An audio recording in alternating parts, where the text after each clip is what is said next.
few years before I got there, in 1983. 1983, I was in Saskatchewan. I was in Alberta. I started off in Brooks, and I went to Grand Prairie. I did a lot of, I was living in Grand Prairie most of the time.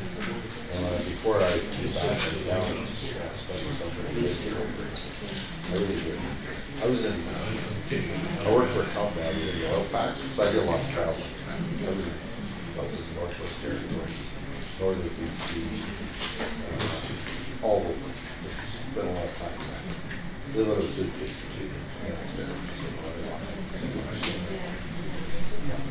Okay, well, I will. Oh. Yeah, whatever it is. That is. If I didn't have a family that I had back here, I probably would have stayed there. You like to look back here? Oh, yeah. Calgary, Taylor, Alberta. Okay, I'd like to call this meeting to order. Councillor Hanna. Thank you, Mayor France. Moved by Hannah, second by McConaughey, that the regular council meeting of August 24th, 2015 come to order at 6:30 p.m. All those in favor? Carried. And just so everybody's aware, we started our last council meeting, so these councils are webcast, so you can watch them from the comfort of your living room if you like, and it's at Springwater /live. And so anybody at home, welcome to our audience tonight. And I'd ask everybody to stand if you are able as we sing the national anthem.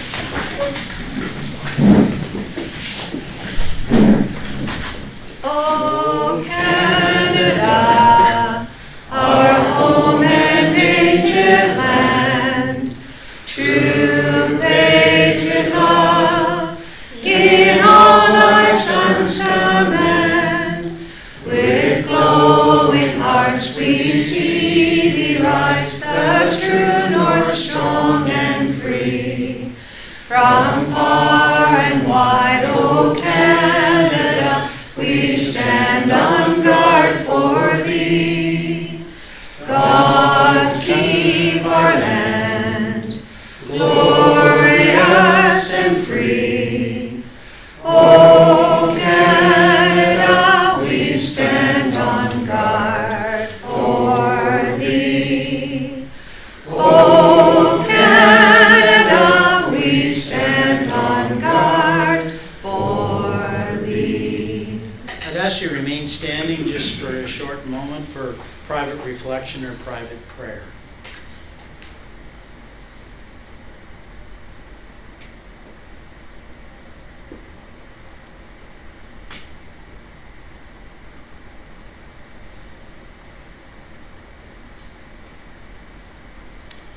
Please be seated.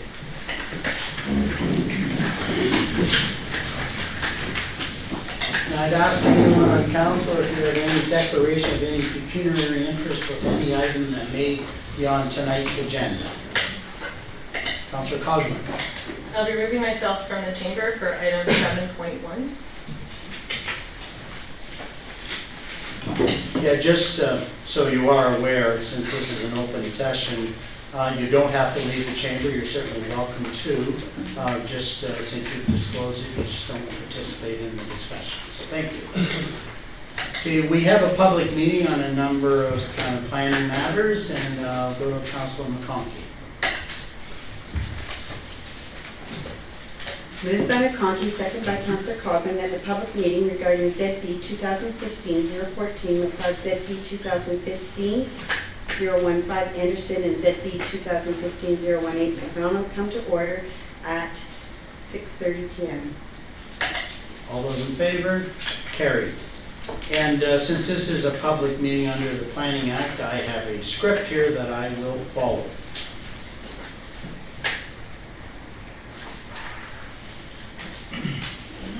Welcome to this public meeting of Springwater Township Council held in compliance with Section 34 of the Planning Act to give the public an opportunity to express their views in regard to 4 proposed amendments to the Township of Springwater zoning bylaw as amended. The first part of this meeting is to present the amendments. Following that, an opportunity will be given to enable those who have any comments, concerns, or inquiries with regard to these proposals to make their views known to council. In addition to any comments made at this meeting, written presentations will also be welcomed by council. If a person or public body who files an appeal of a decision of the Township of Springwater in respect of the proposed zoning bylaw amendment does not make oral submissions at a public meeting or written submissions to the Township of Springwater before the proposed zoning bylaw amendments are passed, the Ontario Municipal Board may dismiss all or part of the appeal. Any persons who wish to speak should first give their name and address. All comments or questions should be addressed through the chair, and that's me. Oral submissions will form part of the public meeting minutes record, including the name and the address of the speaker, as information collected under the Planning Act. The minutes of the meeting will be posted on the Township website.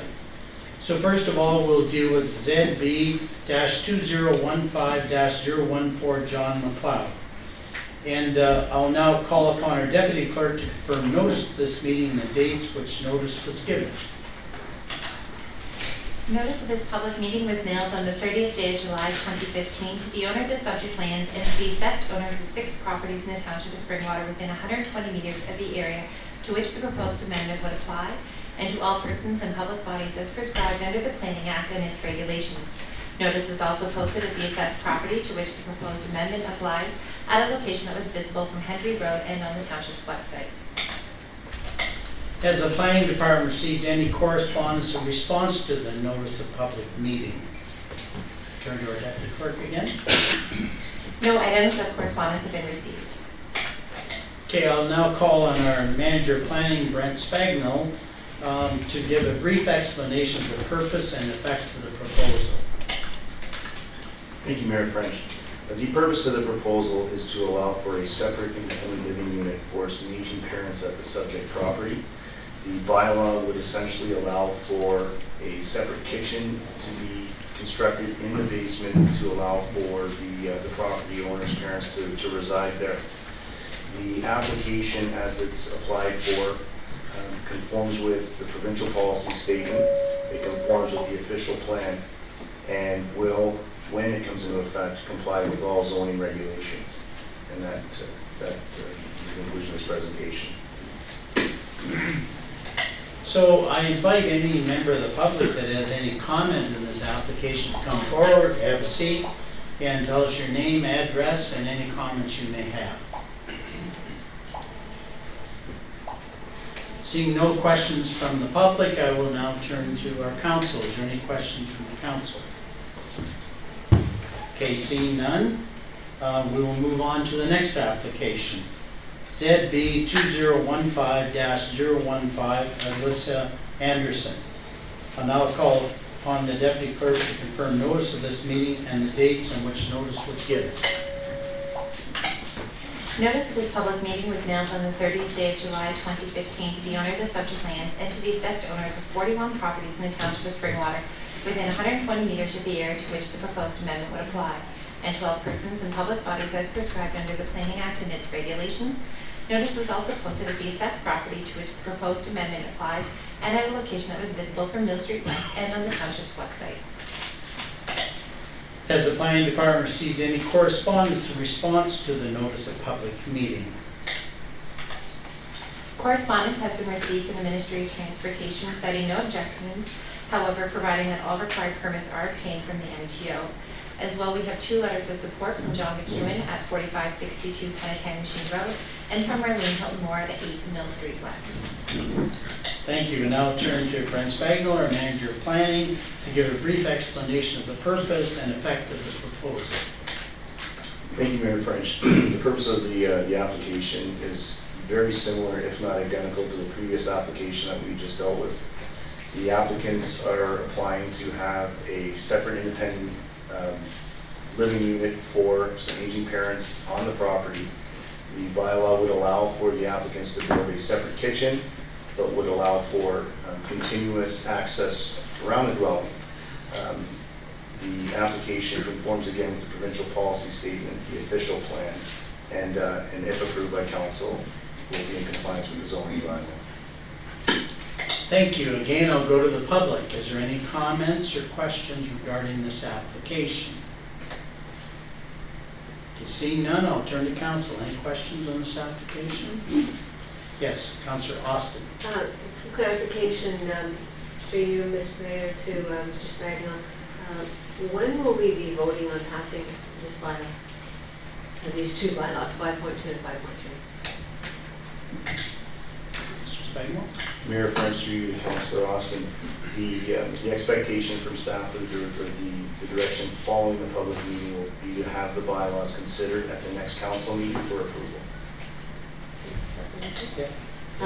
And when we vote on those motions, will the motions read to the effect that there will be detail, like the extra kitchens and all that? Because I was looking at the draft as it was now, and there were no specific details as to what the amendments were. And will that be in the bylaw at our next meeting? Yes, Mr. Spagno. Mayor French, through you to Councillor Austin, the actual bylaw will refer to a standard provision within the zoning bylaw which says that a separate kitchen unit is permitted in the basement. So those bylaws will actually speak to the specifics of what is permitted in the zoning bylaw. So that would include a separate kitchen unit and also recognition that the dwelling unit is to remain accessible to the entire dwelling. So that'll be in the bylaw next month? That's correct. Great, thank you. Any other questions? Okay, seeing none, we'll move on to the next application. ZB-2015-08, Camilla McDonald. I'll now call upon the deputy clerk to confirm notice of this meeting and the dates in which notice was given. Notice that this public meeting was mailed on the 30th day of July 2015 to the owner of the subject lands and to the assessed owners of 7 properties in the Township of Springwater within 120 meters of the area to which the proposed amendment would apply, and 12 persons and public bodies as prescribed under the Planning Act and its regulations. Notice was also posted at the assessed property to which the proposed amendment applies and a location that was visible from Floss Road 8 West and on the Township's website. Has the planning department received any correspondence in response to the notice of public meeting? No items of correspondence have been received. Again, turn to Mr. Spagno, our manager plan, to give a brief explanation of the purpose and effect of the proposal.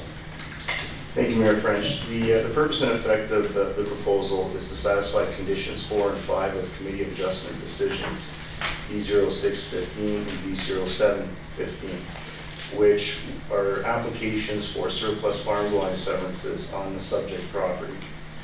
The effect of the application would rezone the retained farmlands to an agricultural consolidation zone, which would permit agricultural uses to exist, along with agricultural buildings, but would prohibit the construction of a house on the farmland. The effect of the A exception zone, or exception 54 zone, would recognize the size of existing accessory structures on the severed parcel and legalize those in the bylaw in order to allow for the severance applications to be finalized. The application, after being reviewed, conforms with the policies of the official plan, provincial policy statement, and planning staff is recommending approval of the rezoning. And that concludes the presentation. Thank you. Again, any questions from the public on this matter? Okay, seeing none, I'll turn to council. Do we have any questions on this? Okay, thank you. We'll move on to, we do have a housekeeping mapping changes, and I'll now call upon the deputy clerk to confirm notice of this meeting and the dates on which notice was given. A supplementary notice of this public meeting was faxed or emailed on the 30th day of July 2015 to all persons and public bodies as prescribed under the Planning Act and its regulations. The supplementary notice was also placed in the Springwater Link portion of the Springwater News and on the Township's website. Has the planning department received any correspondence in response to the notice of public meeting? Correspondence has been received from the Nottawasaga Valley Conservation Authority citing no objections, and from the Simcoe County District School Board also citing no objections. Is there any questions from the public on this matter?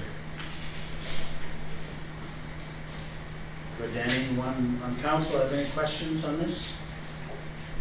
Okay, thank you.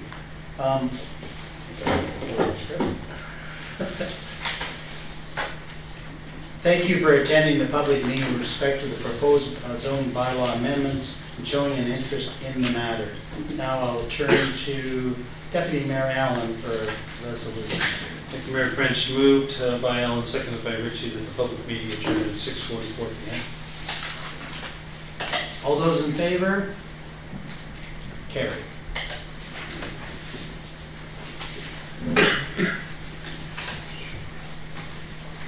And now we'll go to direction following the public meeting, and go to Councillor Carlin.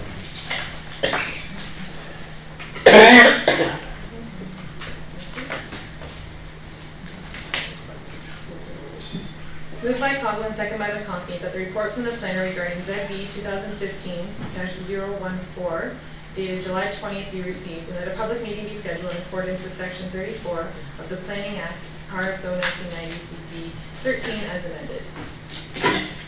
Any further questions? All those in favor? Carried. Councillor Ritchie. Go. Sorry. 5.3. My apologies, Mayor French. Which one we have, 5.6? Moved by Kerry Ritchie, second by Katie Austin, that the report from the planner regarding ZB-2015-015, Lisa Anderson, dated July 20th, 2015, be received, and that a public meeting be scheduled in accordance with Section 34 of the Planning Act, RSO 1990 as amended. All those in favor? Carried. Thank you. Councillor Austin. Moved by Katie Austin, seconded by Perry Ritchie, that the report from the planner regarding ZB-2015-018 McDonald dated August 24th, 2015 be received, and that subject to the comments received at the public meeting, that a bylaw be submitted to council for consideration. Before I call the vote, I think our manager of planning wants to say something. Yes, Mayor French. Just a point of clarification for the direction flowing from the public meetings. For ZB 2015-014, the direction that planning staff was looking for was that a bylaw be forwarded to the next council meeting for consideration. There wouldn't be a requirement for a public meeting. And then a further clarification that ZB 2015-015, that staff would be recommending the direction moving forward that the bylaw be considered at the next council meeting for approval or for consideration. Okay, I'll just have the clerk note that. Is there any concerns from the council? Okay, we will amend those resolutions accordingly, and maybe I'll just kind of confirm them with the rewording, and maybe I'll just have the clerk read them. Have the clerk read them, and then we will confirm them once again.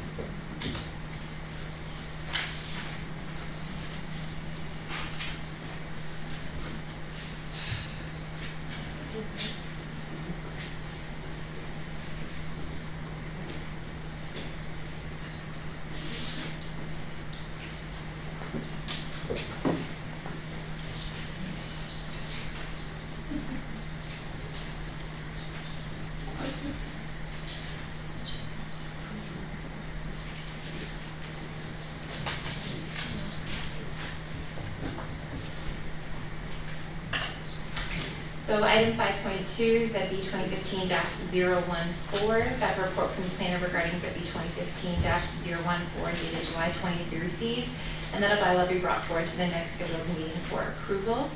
Item 5.3, that a report from the planner regarding ZB 2015-015 dated July 20th, 2015 be received, and that a bylaw be brought forward to the next scheduled council meeting for approval. Okay, so this is just confirmation. All those in favor? Carried. Thank you. Councillor Hammond. Excuse me, Mayor French, we haven't voted yet on Thank you. Okay. Donald. So further to Councillor Austin's resolution. All those in favor? Carried. Thank you. Now, Councillor Hammond. Moved by Hannah, seconded by McConkey, that having held a public meeting and subject to comments received, that a bylaw be presented to the August 24th, 2015 council meeting for approval. All those in favor? Carried.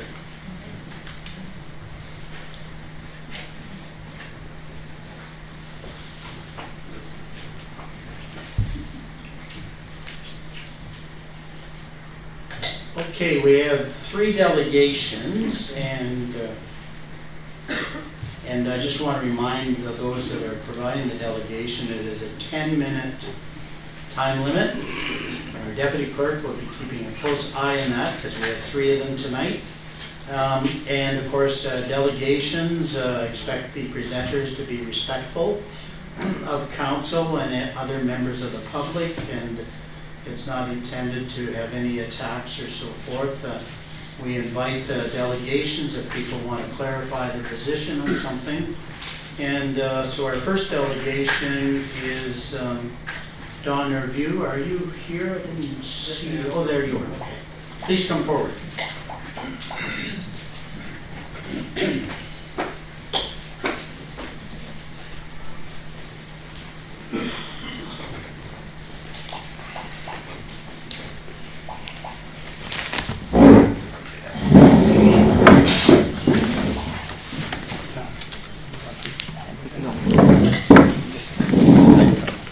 So just so you're aware, 2 people can present for that single delegation, so if you want to, you're going to share this information, decide how you're doing it. Maybe you could hand these out to people, one for each one.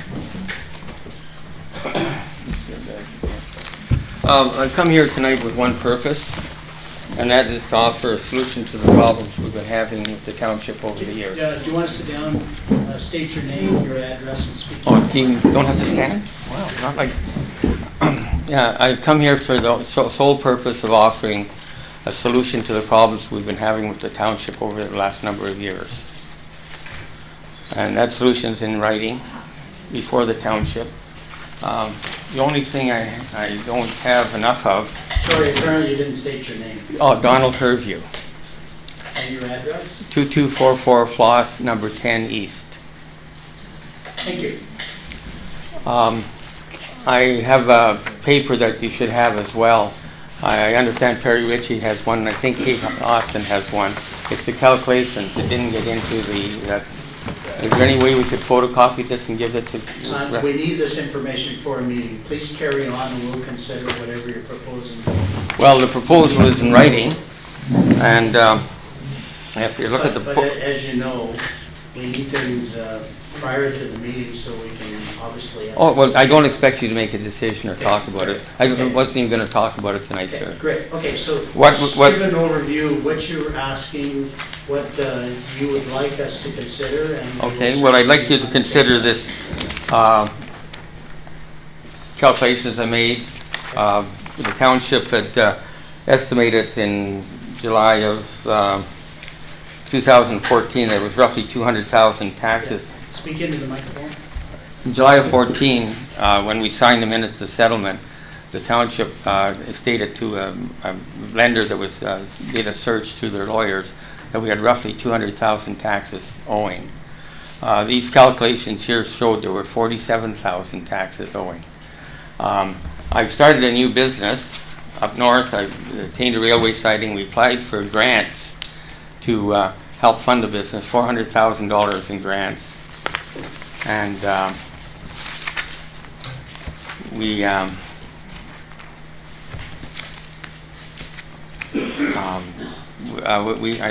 submitted bank statements, approvals. Unfortunately, when they issued the tax sale on the property, the mortgagee that has a line of credit on ours, the Royal Bank, called it because the taxes weren't paid. And I've already made arrangements to pay it off, but because the township misrepresented the taxes, as you know, sir, they charge 15% interest on a out of court order when they should have charged 6%. Since that, then the township has refunded roughly $70,000, but didn't do us any good. Calculations are all there. I don't want to talk about it tonight. I just want to show you the viability of the project. Arnie, would you give your things out? Yes. I'm starting a business, Arnie Wallen, to build, these are fireproof houses, waterproof houses. Arnie's been working at it for a number of years.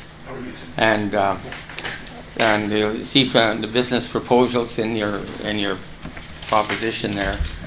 I've managed to add the word waterproof to the house because there's a new type of siding that's presently used for roofing boards.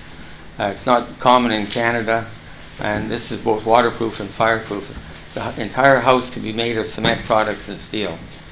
And this is what I'm doing up north now. I've already attained the railway siding, and the grant's going through. However, if the town doesn't come to terms by the 31st, the bank's going to go with a foreclosure because the taxes haven't been paid. And as simple as that. That's all it is. And Mr. Mayor, I understand you know something about marketing. And I also know something about marketing. To be able to market something, you have to have something of interest to offer the public. And the best way to get to the public is through television, radio, and social media. I have the only tape of the most important plane made in Canada. It was made in 1949. It was a jet passenger plane that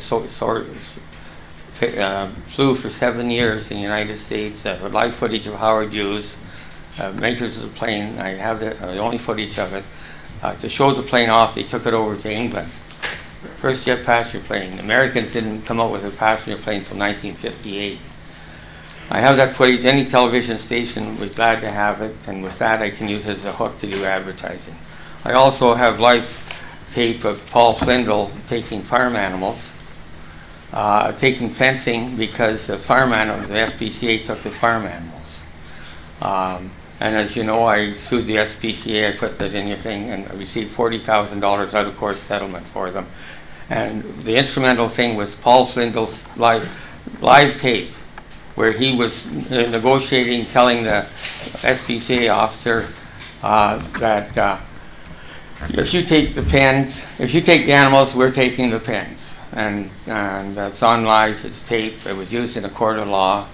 And that's a good hook to get on radio, because they would like to hear that type of story. I have other ways of advertising, but those are two that I can really nail. The best way of advertising is to actually build a house that's fireproof, waterproof. And the beauty of this project, as you can see in the project specifications, I can send, it's just all cement except the tubing. Now, part of the tubing in the grant we're receiving, some of the machinery is for here in Springwater to set Arnie up into making a roll molding machine, which is $18,000, $20,000, to turn out the vertical tubes of 25 gauge galvanized metal that makes the interior structure of the thing. He has the patent rights on it for North America and Canada, and by him making the tubing, he'll know how many units are being sold. But we can send, if there's a place in Haiti, say they wanted 500 houses, we can ship in 4 containers enough stuff for 500 houses, except the cement. So we ship the molds, ship the tubing, and they can start building it there, because every country in the world can be responsible for their own cement. And it's a viable project. It's something I've been looking after my mother the last 5 years, and something I've been watching, and I worked with Arnie before, and this is what's going ahead. However, if you people don't get on the ball and straighten up this tax thing by the 31st, the bank had given me until that time, until this council meeting. I've also talked to the Ontario Municipal Board, and they're aware of the problems we're having, and they're quite adamant that if I went through a committee of adjustments and asked for the 3 houses and 13 acres, if we just split the center house off down the middle and made 3 lots out of it, because it's been legal non-conforming before the bylaws came into effect, infilling. They said they would go ahead and approve it. Unfortunately, I approached the town a while ago, and they said that because it's infilling, it won't qualify, and that's true. But Todd Stocks and the consultant that went around the time when they decided what the zoning of the property would be, give me a tape conversation where they did what they call a drive-by, and they never actually went on any of the properties, and they automatically zoned it single family because they thought two of the buildings, or one of the buildings and one of the buildings under construction was outbuildings. They thought there was only one residence there.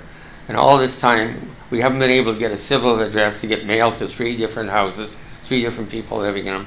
You've been collecting taxes, as you see from the MOPAC, on 3 houses, and they still won't recognize it. You have 1 minute, so maybe narrow it down to what you're asking us to do. Well, I'm asking you to look at the solution I offered in conjunction with the financing. And I don't want to go to court because I would sooner go with public, because as soon as you go to court, they say the councillors can't talk about it. They send emails, this is in the courts and we can't talk about it. I'm not in the courts and I'm not suing the township, and I can talk about it. And I would sooner get the advertising for this new company, even if I have to use the township as a means to do it. I really want this settled, and there is a time limit, as you can see from the bank's lawyers. They give me an extension till the 31st for you people to come up with an answer and help with this project. Okay, well, thank you for your delegation, and do you want to make any quick comments from administrative side, either from finance or CAO? Yeah. Any brief comments? Mayor French, not at this time. We'll look over the package, but until we see it, we can't respond. Get everybody Thank you. Any questions? Could I have this duplicated for the councillors that didn't get it? Sorry, Jack. I did a handwritten thing, and this is... Well, actually, if you leave it with the clerk, there will be a copy distributed. You Yeah. can- One page Yeah. you can make it in. Yeah. So, any questions from council at this point of what you have heard? I'm just giving Mr. Herbiak, this is a phone number he needed that had nothing to do with tonight's presentation. That's the best I could Okay, do. thank you. So, sorry. The- Questions from council? Okay, well, thank you for your delegation. Sorry. Yes, we will do that. Thank you. You gotta make sure you speak in the mic. So thank you for the delegation, and we'll certainly consider the information you're giving to us, and our CAO and basically our Director of Finance will certainly consider it and respond quickly once they have the information. Yeah, So thank you. I have some background information, Mr. Mayor. Okay, yeah. And Actually, I'll give it yeah, to yeah. my representative. Actually, it's best leaving it with the clerk. What's your copy? I've got I have a copy for the clerk. Okay. I have a copy. Okay. And this is a copy for the others. I have enough for them.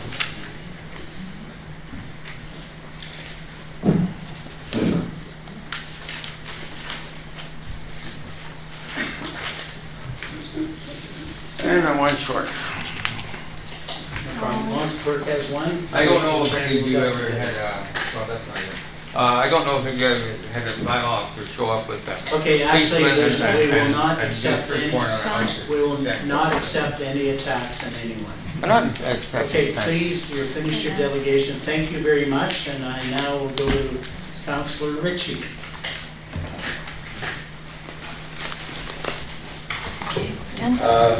Moved by Perry Ritchie, second by Katie Oss, that the delegation from Don Herb be received. Any further questions or comments? Okay, those in favor? Carried. Your Honor, I would suggest one thing. I would suggest you form a committee of the whole and look at this. Please finish your delegation. Please respect the council. Next, we have a delegation from Greg Barker regarding a zoning bylaw amendment on Eat Pit. Would you like to come forward, please?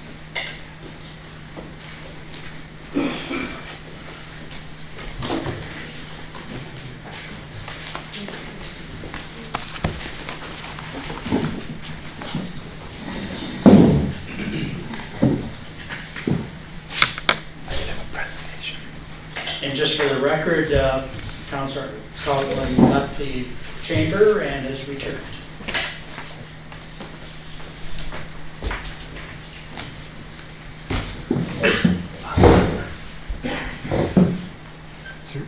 Sorry, just before good evening. My name is Greg Barker. I'm a senior planner with Innovative Planning Solutions, representing the applicant, John Eakin Sons, on the application that is before council. If I could, just before I begin, just to get the slideshow going, if we go into view and then full screen, that way I can click through it. I don't know if this over here, view full screen mode. Is that going to work? Can the audience hear Mr. Barker? Oh, okay. Maybe we'll just have to. Yeah, you have to kind of heat that microphone, unfortunately. Okay, well, thank you very much. As I mentioned, my name is Greg Barker, Innovative Planning Solutions. The purpose of the delegation to committee tonight is to provide an update because this application was originally presented in 2012. And with the turnover of a few new councillors, a new mayor, we thought it would be beneficial to provide this update to this new council, as we are hoping that a recommendation report will be coming forward for your consideration. The property is located at 3568 Berry Hill Road, and as you can see on the screen, there's a large open pit just to the south of it. That's the existing Eek pit. The application seeks to rezone the property to the north of it, which I will get into in a second.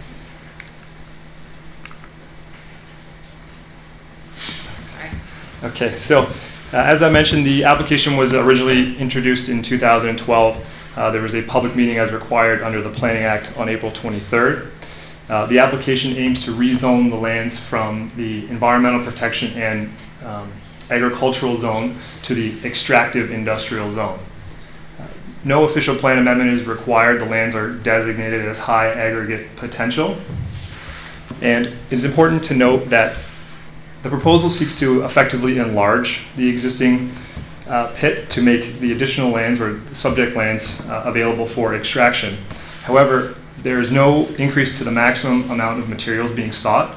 The existing and adjacent Eek pit has a M&R license which allows for the extraction of up to 300,000 tons annually. And this is not going to propose to be increased.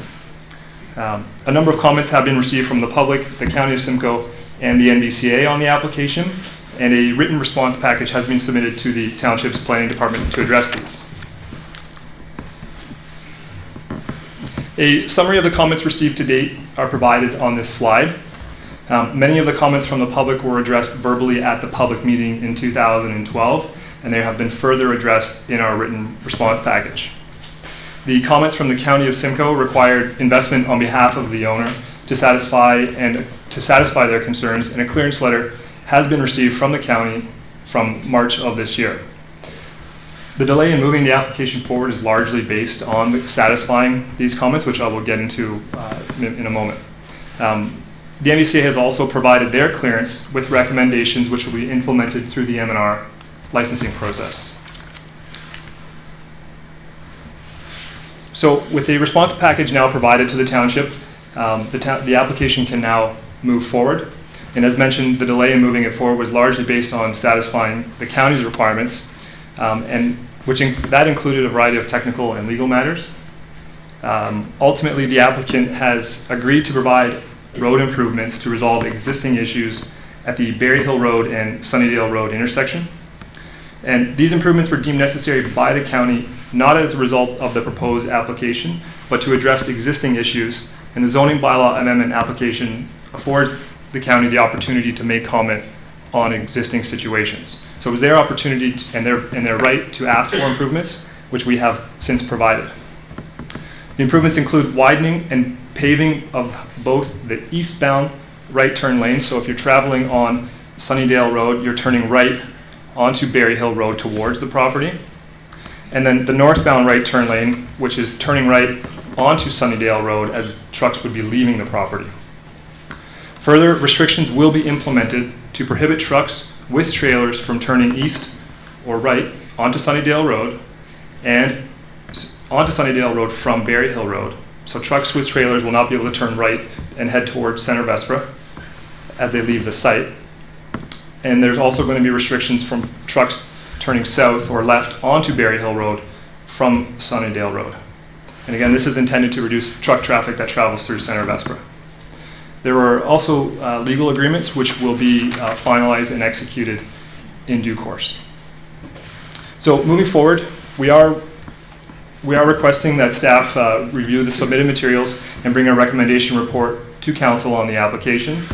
We do expect through discussions with the planning department that a holding provision would be recommended with a variety of conditions, and council approval would be further council approval would be required to remove that hold prior to any extraction should the zoning amendment be approved. The last step in the process, if zoning is approved, an application would then be made to the Ministry of Natural Resources under the Aggregate Resources Act. And that process, again, would not involve an increase in the maximum number of materials extracted on an annual basis. So that concludes my presentation and delegation. If there are questions, I would be pleased to respond. Okay, I'll have questions from council. Councilor Ritchie. Thank you, Mayor French. You said you brought this in 2012, so what happened in 2012? You're back here again. Through you, Your Worship. In 2012, we received, as I mentioned, a number of comments as well as correspondence. The main outstanding issue, the county's correspondence requested a deferral of the application. So our application, the public meeting occurred. No staff report was presented back to council, no recommendations. It was basically, in essence, deferred until we satisfied the concerns from the county. So it has taken longer than we had hoped to satisfy those concerns, but we have since received a clearance letter from the county addressing their comments. Yes, Councilor Ritchie. Well, what were those concerns that the county had? Can you share those with us? The concerns had to do with road widening and road improvements, as well as dedicating land to them to ensure that the intersection at Berry Hill Road and Sunnydale Road were acceptable. And have you met those conditions? Through you, Your Worship, yes, we have. Thank you. Other questions? Okay, Councilor Austin first. So are you saying that those road improvements have already been done? Your Worship, those road improvements have not been done. They have been approved, that the technical review and the engineering design, they have all been completed. Their construction drawings are available, but it has not been completed to date. Councilor McConkey. I understand that the 300,000 tons is the licensed amount or the allotment, but I also know that from the previous pit you were hauling about 175,000 tons. So when you go into you're going to sort of redo, abandon the other pit and go to the new pit. So the new pit would probably have more opportunity to reach that 300,000 ton than the 175,000 ton. So where my residents have concern is more with the traffic volume, because it's a new pit, it's going to have a bit more gravel. There's construction going on in the area with Center Vespra, and they're concerned about the amount of traffic that could potentially go to even that site, and then the children with the crossing, waiting for the school bus, all of that with the truck action. So I know it's being looked at, but that's still a major concern of the residents, is the volume of trucks and the wear and tear on the Sunnydale Road with the children, the safety. Your Worship, if I could provide comment. So I certainly understand with a new pit sort of refreshed, and there's new material, and there's the potential for additional traffic. As I mentioned, the license will not increase. So as of today, there could be 300,000 tons of material extracted. In 2012, the most that the EECS had been extracting in any given year was 175,000. The material on the existing pit has been depleting every year.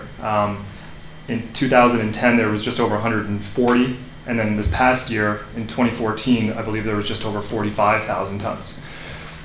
So recognizing that and the license for 300,000, our traffic consultant, CC Tatham, had provided a traffic review which analyzed it on both the 175,000 as well as if we were extracting 300,000 tons per year, and the traffic that was associated with that. That traffic review indicated an acceptable level of service, and that's, I'm not an engineer, but that's technical speak for it operating appropriately. And the report indicates that that intersection, operating at 300,000 tons annually, is still at 60%, less than 60% of its design capacity. So I understand the concerns with respect to traffic. That traffic review that was provided by CC Tatham is a public document and available to anyone. It's also been reviewed and approved by the county. And so it's our opinion and our traffic experts' opinion that the pit can operate at an acceptable level.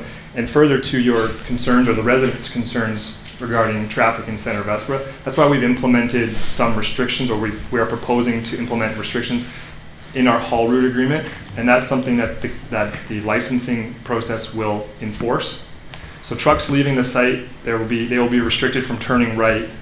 From leaving the site, they won't be allowed to turn right towards Center Vespra, and trucks would not be able to turn left onto Berry Hill Road as they come from Center Vespra. So if they have an empty truck, you can't turn left onto Berry Hill Road. So that will, in essence, force them to use other routes to be able to make a right onto Berry Hill Road from Sunnydale. So some more like from George Johnson Road.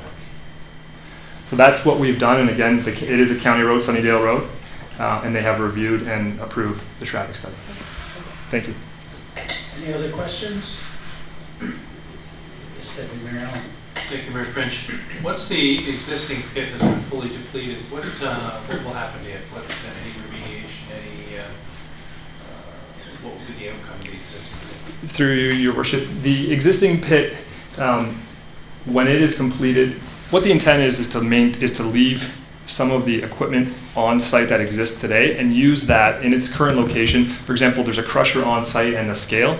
Those will remain in their existing location, so they won't be encroaching any closer to Sunnydale Road. So it will sort of effectively operate as one bigger pit, just without an increase to the license.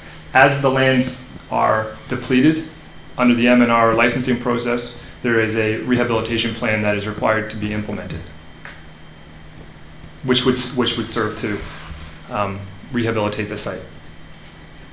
Isn't that the remediation plan, isn't that part of the original license of what's going to happen after it's kind of exhausted? That is correct. Yes.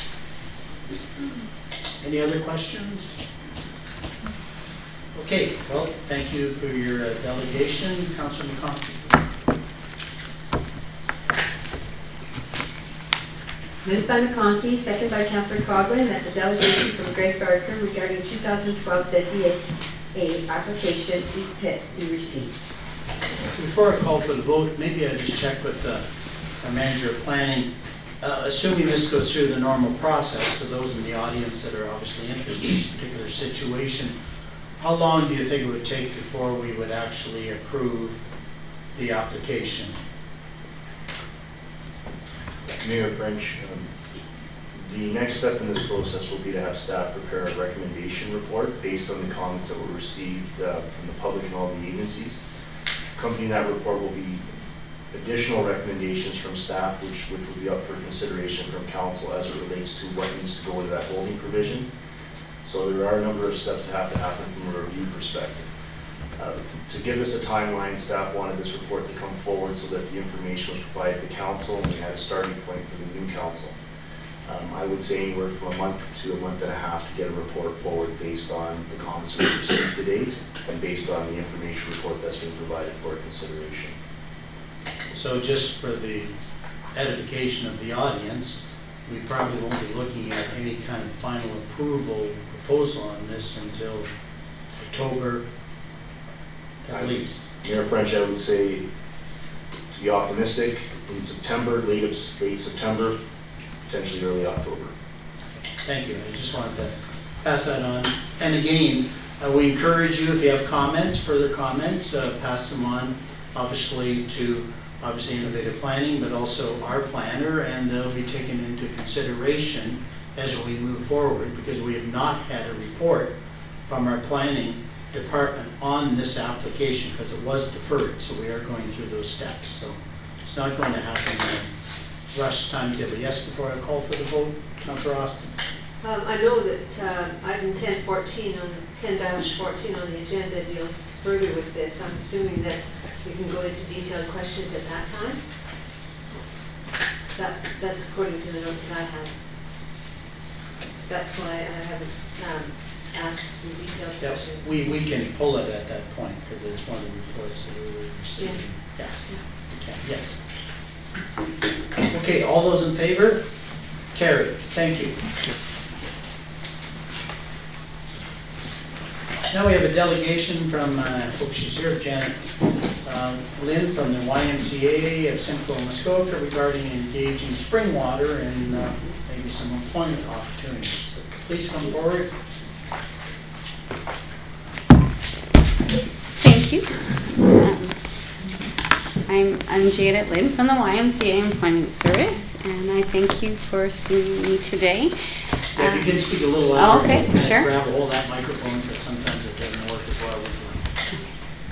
So we provide employment service. Our main office is in the Midland, downtown Midland.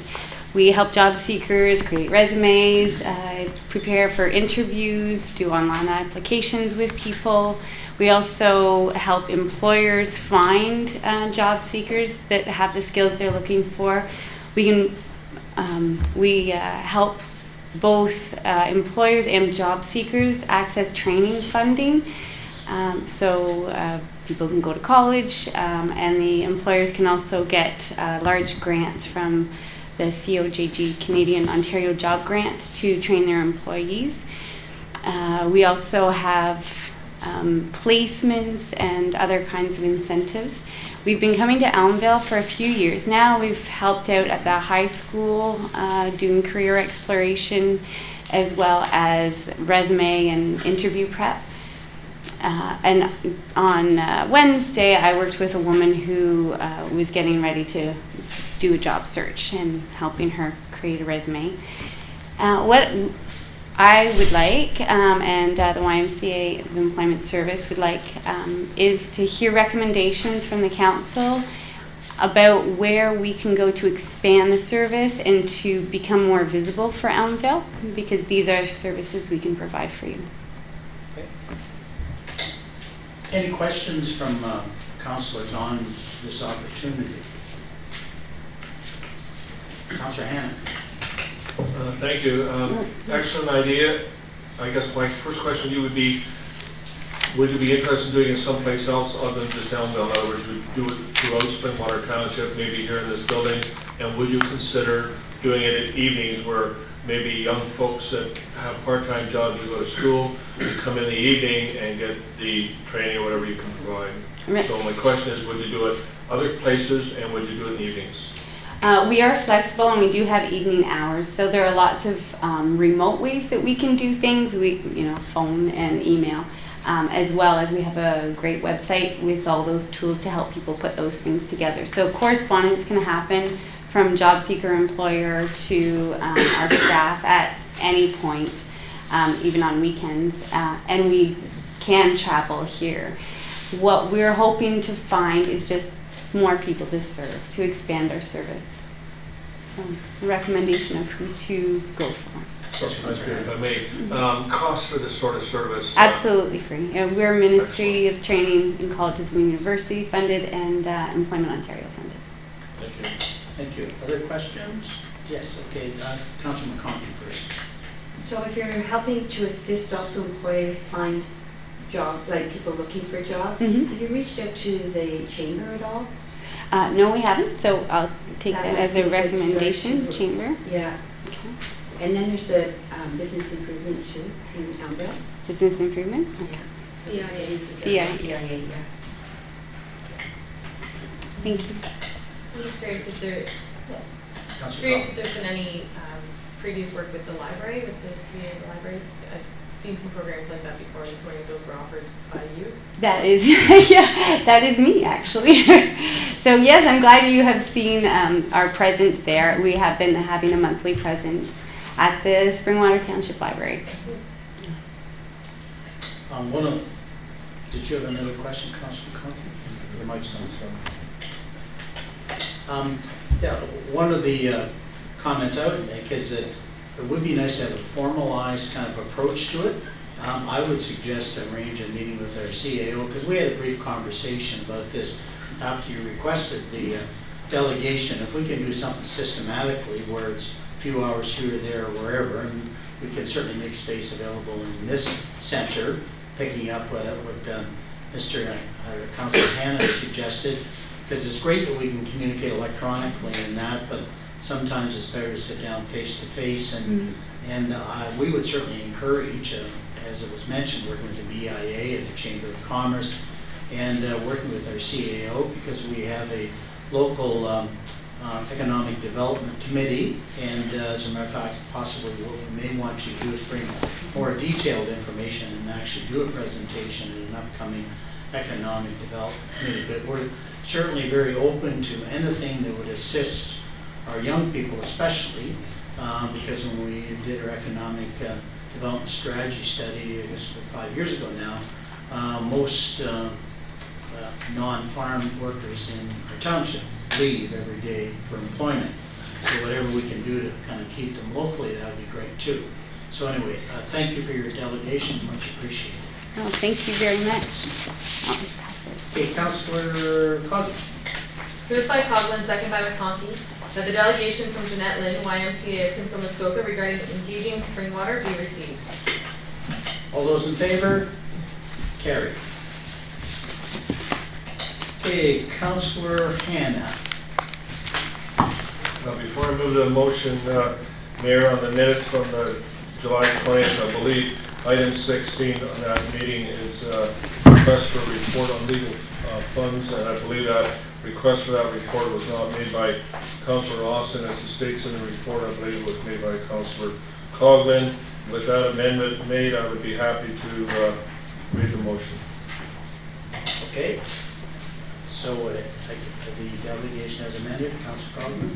That was through Katie Austin and myself was brought forward for amendment. Sorry? Sorry, I don't understand. Okay, yeah, so where did the request come from? I believe Councillor Coughlin said that you looked at the videotape of the July 20th meeting, is that correct?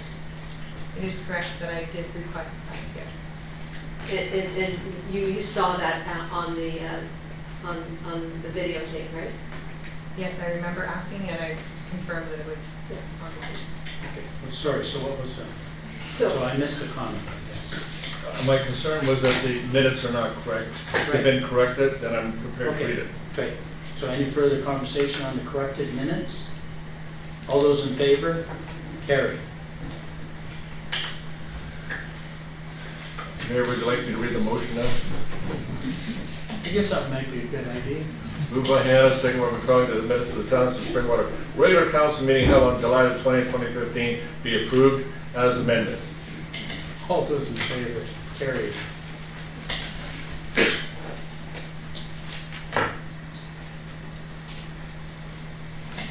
Okay, Councillor McConkey. Moved by McConkey, second by Councillor Coughlin, that the minutes of the Township of Springwater closed session meeting held on July 20th, 2015 be approved as presented. Any comments on that? Errors, omissions? Okay, those in favor? Carried.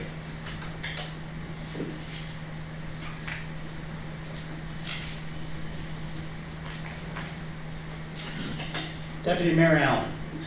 Moved by Allen, seconded by Ritchie, that the minutes of the Township Springwater Special Council meeting held on July 20, 2015 be approved as presented. Any questions or comments on that? All those in favor? Carried. Okay, now we have question period where we invite any member of the public to come forward, ask a question, preferably of things on the agenda, but if you have other questions that are appropriate, we will try to respond to them as best we can. If we don't have the answer tonight, we will definitely try and find it for you. So I invite you to come forward, just give us your name, your address, and we'll move on from there. Come forward, please.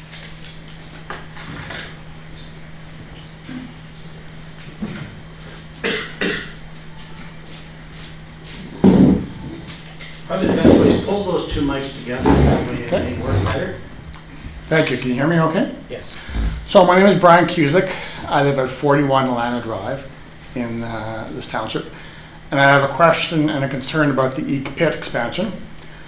I was at the meeting in 2012 where we raised some issues that weren't raised again today. One of the concerns, of course, is traffic, and that's been addressed. The other concern I have is about the potential impact of water quality.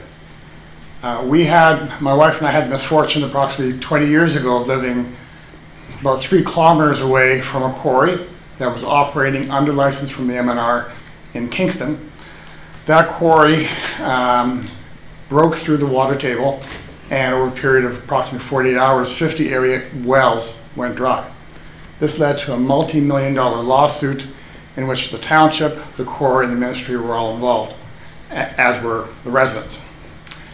The issue was eventually settled, but the problem was that the quarry was operating under license and appears to have not drilled enough test wells to know that they were getting close to the water table. I thought they weren't. This is an old course. This is not new construction. They were just proceeding and had been for decades. The existing Eek Pit is a gravel pit, much shallower. But my concern is, will the new construction be closer to the water table? Are there test wells? Is this being monitored? Because it's in a residential area and we are all on wells. If it goes very quickly and then you can't get it back. Well, I will turn to our CAO or our Director of Planning, because I do believe even the report I saw, there's some significant kind of test wells that are required, but maybe I'll start with Manager of Planning, Mr. Spagno. Thank you, Mayor French. Yes, as far as the groundwater table goes, under the MNR licensing, they're required to stay at least 1.5 meters above the groundwater table. So from that perspective, they're to provide enough of a buffer between the tables so they don't punch into anything related to groundwater. As far as the monitoring that goes on, I believe that there are monitoring stations that have been set up as it relates to groundwater, but those confirmations and I guess final confirmation related to the questions posed by Mr. Cusick could be provided within the recommendation report to provide the final answers that he is seeking as it relates to the impacts to groundwater and any monitoring that will be in place as part of this whole process. So it's very good that you came forward, because now we can actually make sure that those are included in any upcoming reports to make sure that those questions are provided, those answers to those questions are provided. Actually, I happened to be at that meeting in 2012, and I know this same issue was mentioned. It is on record? It's been repeated. Okay. Thank you. Okay, thank you for your time. Thank you. Thank you. Anyone else have a question they'd like to bring forward? Come forward, please.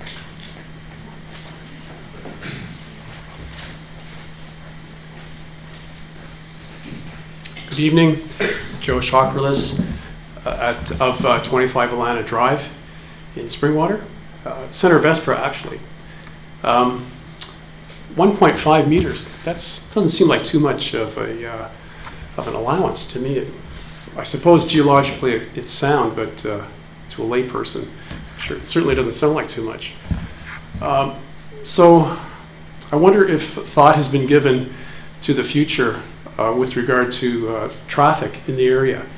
Apparently it's been studied and approved so far. I'd like to know how many trucks that represents per day. And I'd also like to know what sort of influence the proposed, or actually the huge subdivision that's going in behind us will have in conjunction with this increase in traffic. So I wonder if any thought has been given to that. Because Center of Espra has been already pummeled, if that's the word, with development, clear cut, lots of soil extraction, removal, lots of dust, lots of pollution, lots of noise going on. I know it starts at an early hour for a lot of us. I'm very close to it. So that should be given some consideration as well. It's just going to turn it into a real busy throughway. And it's a single lane each way, Sunnydale Drive, Sunnydale Road. Has any consideration been given to going south onto Highway 90 instead of going north onto Sunnydale Road? But again, I have concern for the residents of that part of the road too. That would mean that they're turning onto Berry Hill. No, I guess it's George Johnson and heading south. There's also talk in the community regarding this gravel pit, the Eek gravel pit, being used as a dump site for soils from other areas. I don't know if this is true, but there's talk in the community that way. If so, what is the nature of the soil? Is it contaminated? Is it clean soil? Can it be verified? Another consideration, Center Vespra has 680, 640 odd homes that are going in. I understand more of a clear cut is coming up to make room for the increase in gravel extraction. So a lot of thought has to be given to the environment, to the animals in the area, the benefit that the trees give us. We're all aware of that, as well as to the residents that want to live peacefully and happily. Proper decision is made. Okay, that's it. Maybe I can get some kind of initial kind of response from our manager of planning on some of the comments that we did make, especially traffic and obviously the consideration when they did traffic study. How was that compared to obviously the increase in traffic with the construction that is occurring? Mayor French, I'd have to take a look at what went into the traffic study originally and what was considered through the pit zoning bylaw amendment, along with what was considered as part of the Stone Manor Woods subdivision. However, I think through this process, we have the opportunity to take at certain routes that could be entertained to go and mitigate some of the traffic concerns that are being raised.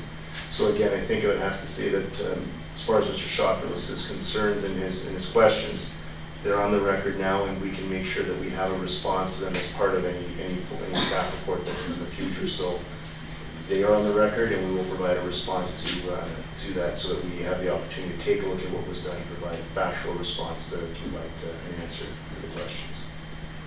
One of the things I would suggest to you, and obviously in ratepayers group, is kind of meet again, kind of refresh your memories, and make sure that all the kind of points that were made here 3 years ago are reiterated in case some of them fell through the cracks, because it is a different ballgame. And so I think your comments might be different today too, and there's still plenty of time to do that, because it's really deferred for some time. Deputy Mayor Allen. Thank you, Mayor French. And I would just add to that by suggesting that you put, your points are very valid. I would suggest you put them in writing and address it to the township staff, because then they'll be codified and be included in report consideration. We'll do it. Okay. Thank you. Thank you. Oh. I think our time is probably up.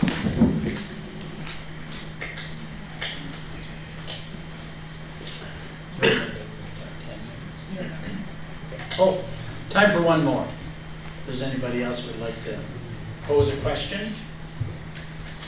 Okay, no takers. So let's move on to item 10, staff reports. Councillor Cogman, 10.1. Thank you. Moved by Cogman, second by McConkey, that the report from the manager of planning regarding OP 2015-002 SU 2015-002 and ZB 2015-017 PGC Investments Incorporated, dated August 24th, 2015, be received, and that the subject to confirmation from the County of Simcoe, a public meeting be scheduled in accordance with the Planning Act RSO 1990 CP 13 as amended to gain public input on the proposed official plan and zoning bylaw amendment. Do you want to repeat that? I kind of missed something.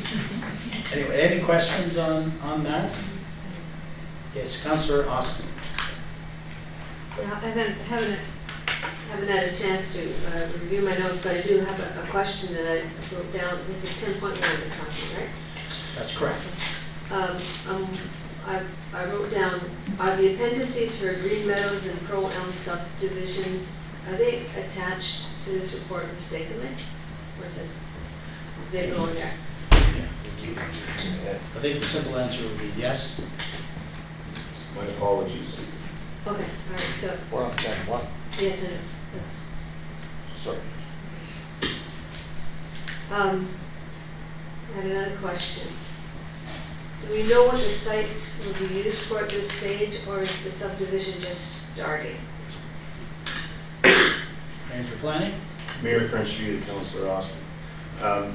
What is being proposed in the site are industrial uses, which would include outside industrial uses, which could be anything from contractors' yards to warehousing, to anything industrial that requires a large amount of space.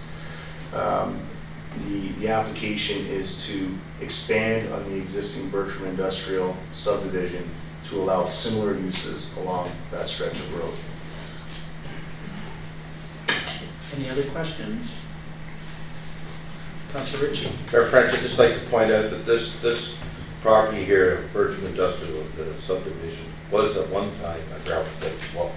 So they've reclaimed it. This is one of the things that they're doing, and there's I think there's great on their part. Thanks. Okay, all those in favor? Carried. Okay, on to 10.2. Councillor Ritchie. Thank you, Mayor French. Moved by Perry Ritchie, seconded by Katie Austin, with the report from the planner regarding ZB 2015-016, Bedford Development Corporation dated August 24, 2015, be received, and the public meeting be scheduled in accordance with Section 34 of the Planning Act, RSO 1990-13 as amended. Any questions on this? Yes, Councillor Austin. What is a nitrate? Manager Planning. Mayor French, through you to Councillor Austin, I will say that it is a chemical produced from effluent that is not good for the environment. That is my planning definition of what a nitrate is. And how is it produced? I would have, it's human waste. This is how it's produced. Its nitrates are within human waste. So And it makes things grow. So,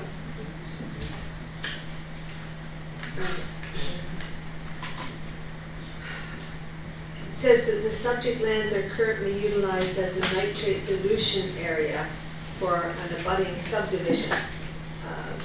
So the question is,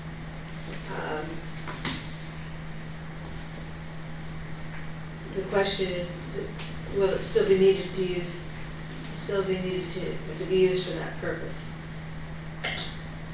Manager Planning, then I'll make a comment first.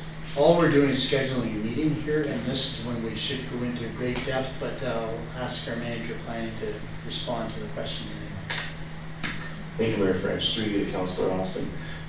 Based on the engineering reports that have been submitted to date, there's the potential for 4 lots to be located on this site, but while still providing the necessary area for attenuation for nitrates. So what attenuation is, there's a certain amount of land that has to be provided for to provide what's called attenuation, I guess to allow for certain natural processes to make the nitrates less potent, which would in turn lessen the impact on the environment. So based on those studies, they are saying that the attenuation area is still sufficient with 1 additional lot. Okay. Any other questions? All those in favor of the motion? Carried.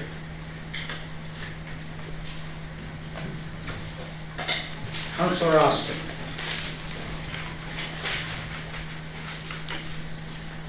Moved by Katie Austin, seconded by Perry Ritchie, that the report from the planner regarding the drainage agreement acceptance, Langman Meadow Farms dated August 24th, 2015, be received, and that the terms of the agreement as provided by the affected parties to the severance with respect to the split in drainage apportionment under Section 65 of the Drainage Act be accepted.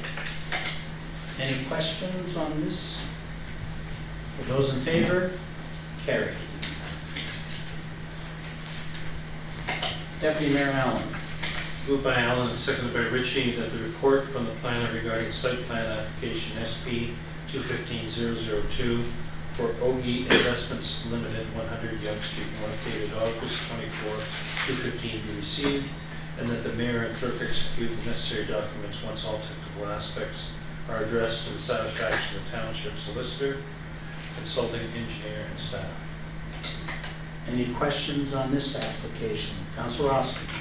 I'm curious, and again, we'll be asking this through you, Mr. Mayor, to Mr. Spangler. Is the proximity to the Wye River floodplain being adequately monitored? Manager Planning. Mayor French, through you to Councillor Austin. The actual, this property was subject to an official plan amendment, I believe it was last year, where the NBCA worked with the property owner to establish the limits to where development could occur. So yes, the answer is yes, the floodplain limits have been adequately established through corresponding through the with the NBCA. Any other questions? Those in favor, carried. Back to Councillor Austin. Moved by Katie Austin, seconded by Perry Ritchie, that the report from the planner regarding ZB 2015-018 McDonald, dated August 24th, be received, and that subject to the comments received at the public meeting, that a bylaw be submitted to council for consideration. Any questions or further comments? All those in favor, carried.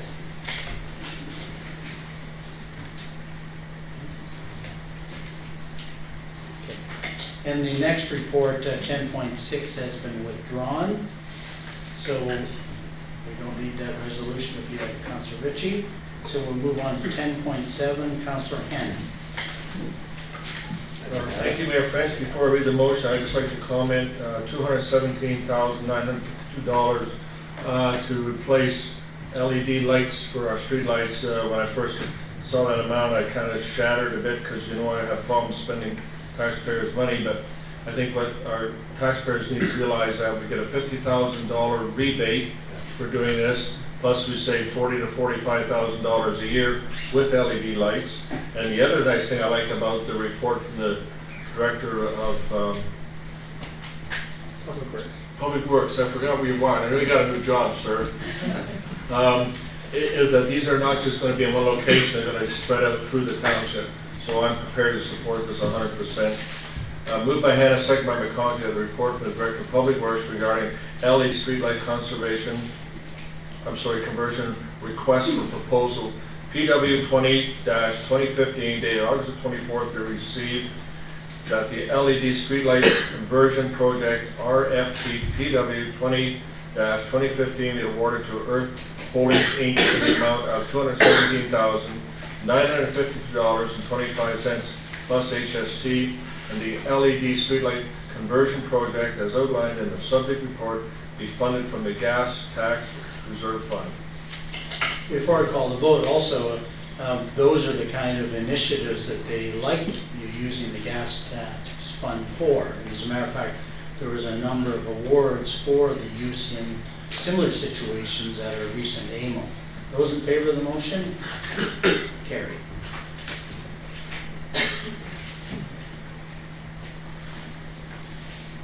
Councillor Coghlan. Moved by Coghlan, second by McConaughey, the report from the Director of Corporate Services and Clerk regarding council animal control length of stay dated August 24th be received, and that bylaw 2013-041 be amended as generally outlined in Schedule A to the subject report. Maybe before we kind of go into it, and maybe I'm catching you off guard, but CEO Brinley, do you want to make a general comment on the changes before we have discussion? Mr. Mayor, we also have our bylaw enforcement officer, which I think she's hiding on this one. This is a change that even when I read about it, it sort of was a little odd, and I asked a lot of hard questions as well.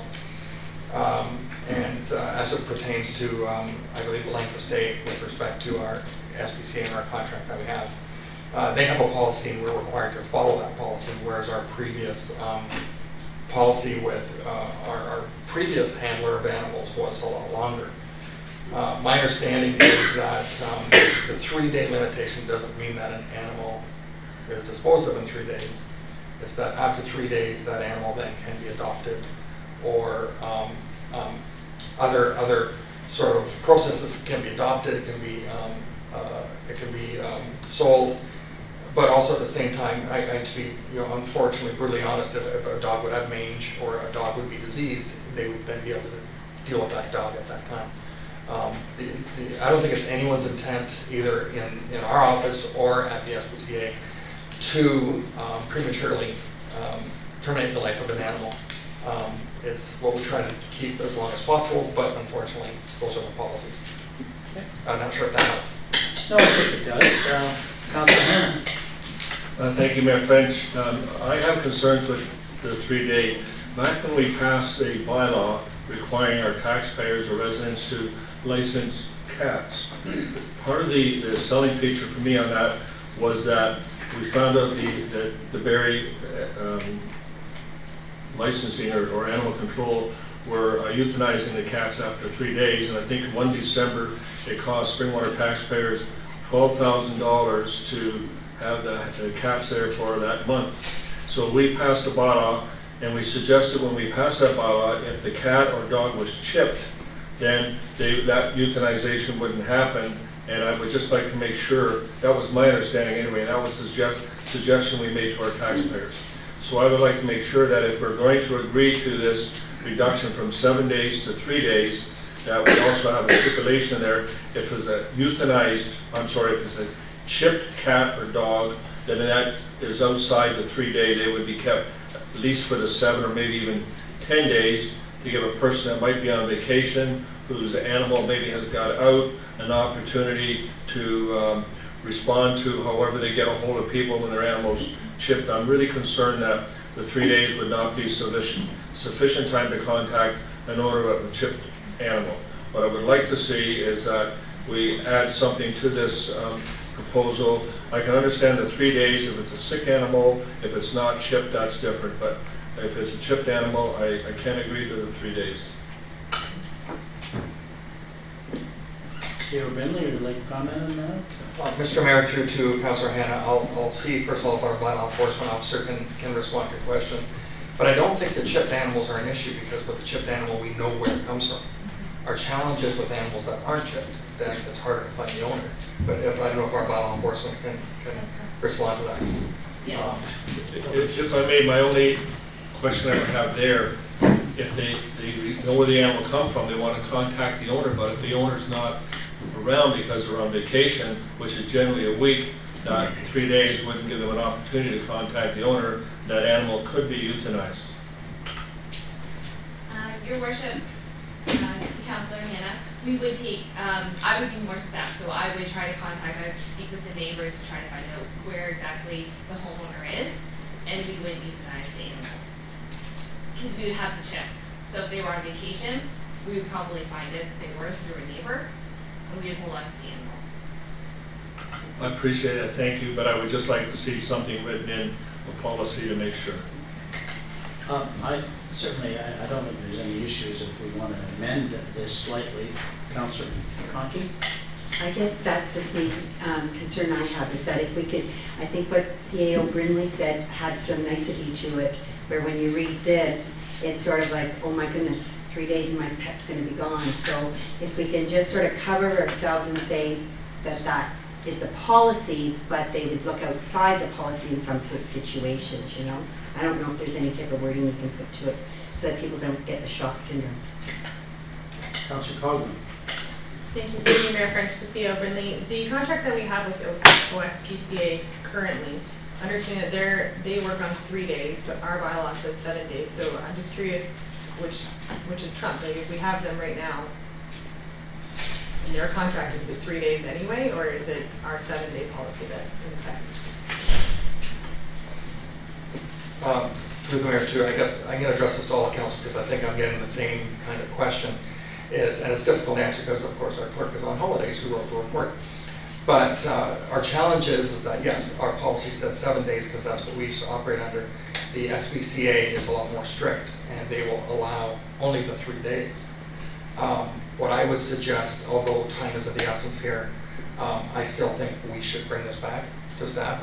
If council would like to refer this back to staff, we can then answer those questions and see what kind of better language we can get around this, because although I know that the SPCA wants this resolved, we've been back and forth on a contract for several months.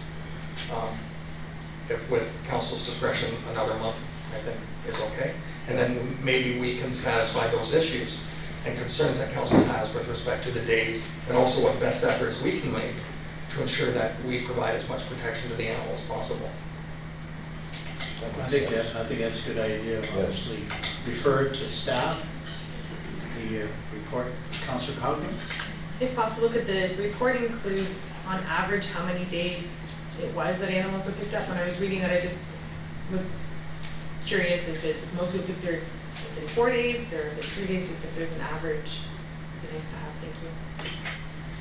Yeah, and just kind of a general question to the CAO. Since SPCA is really a service provider to us, will they not follow our kind of direction since we're paying them? Like if we, even though their policy may be 3, if they're actually providing the service to us and we say 7, wouldn't they in our case be keeping it for 7? It's kind of a question. Mayor French, I wish that was true. If usually you buy a service, that's the case. In this case, it is not that way. The SPCA is pretty consistent across their jurisdictions, and they look for no allowance. So we best have this very clear. Okay. So has everybody changed the resolution to refer back to staff? You fine with that, Councillor Cogman?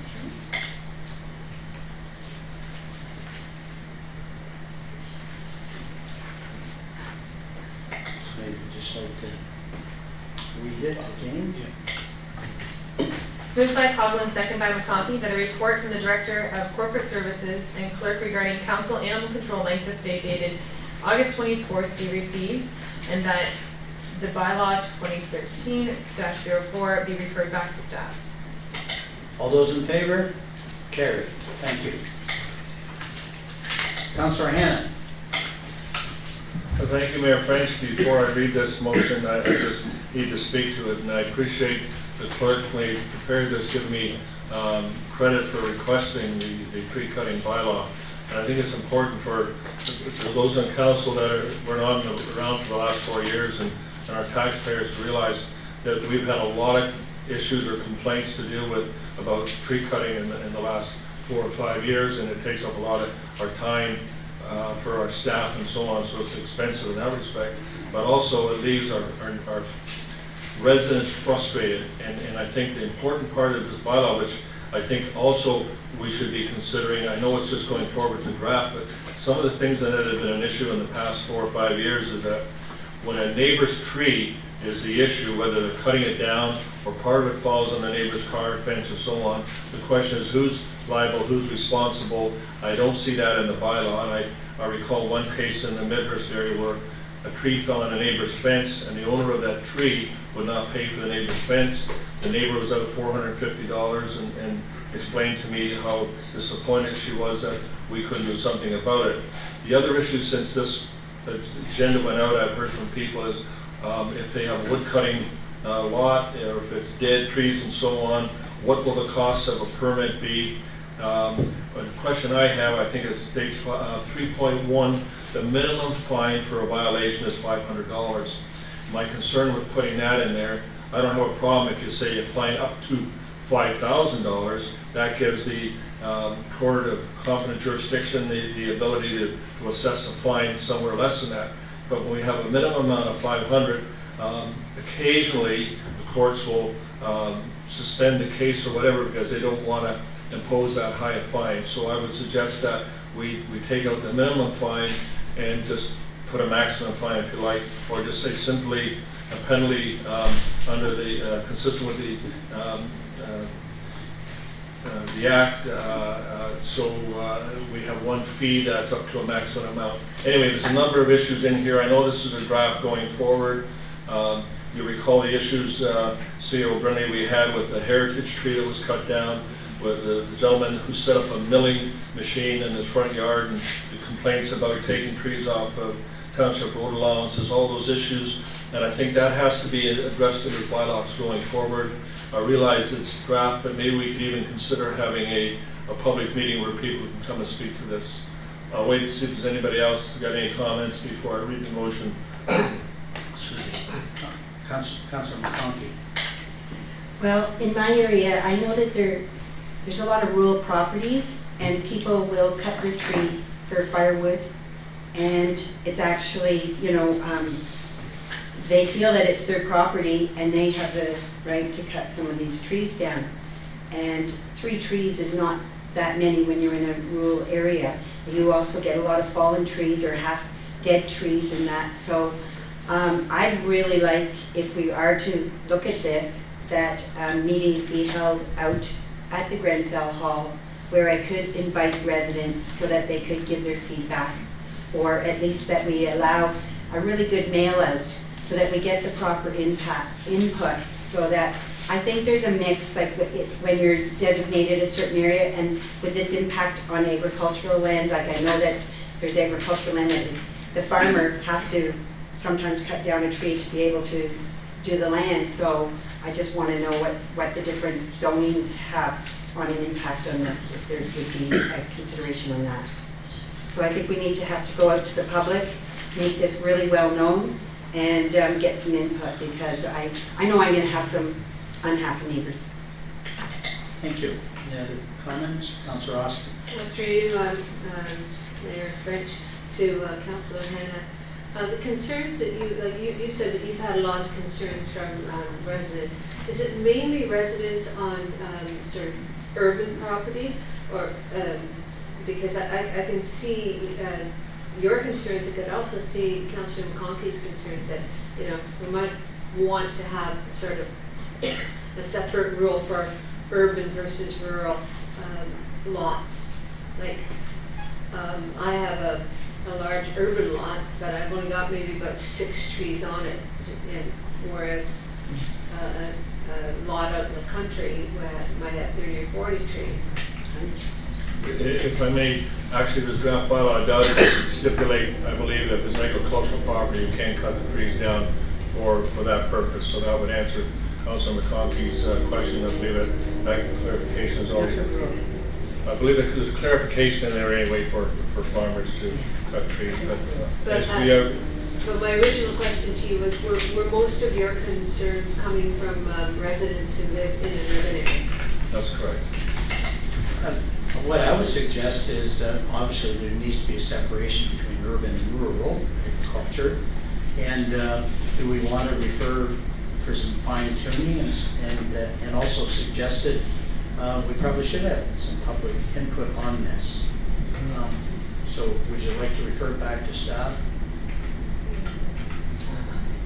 Oh, CEO Brinley. Mayor French, as detailed before, this isn't a draft as it is right now. So it's actually this kind of input that we're looking for as part of this process.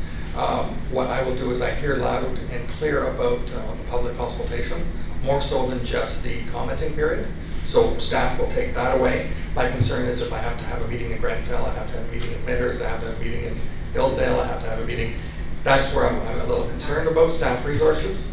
But I would say that we're making note of the comments today. If the public out there has comments, please let us know, because this isn't intended to impact the farmer or the person who has large holdings that does need to do some cutting, maintenance cutting, those kind of things to keep the the forest healthy. And I believe that's why we refer that more to the county's policy as opposed to what would be the local policy. but please, I don't think this needs to be referred back to staff because staff are collecting this information. It's not intended to be approved today.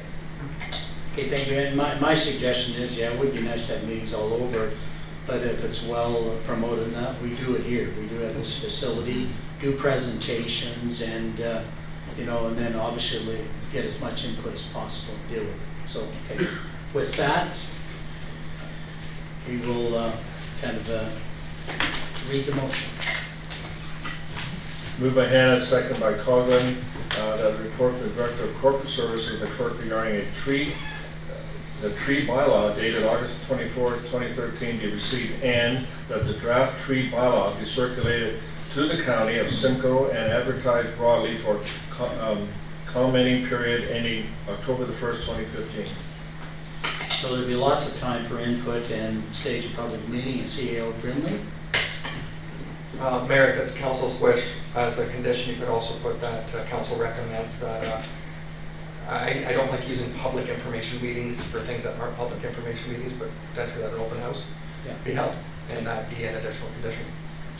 Or an additional. I call it information session, or, okay.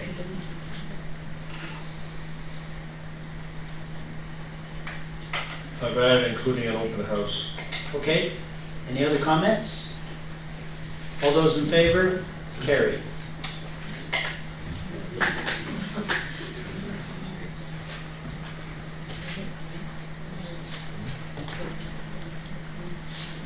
Sir?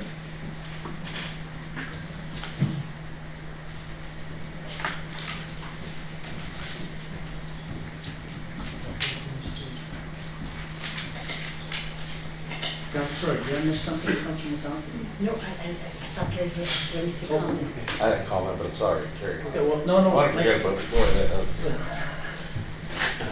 What's I your just comment? want to comment that I think this is more of a residential urban thing, not so much as farm. I think the farmers kind of, you know, if the tree on my property falls on yours, you cut it, you take it, and vice versa.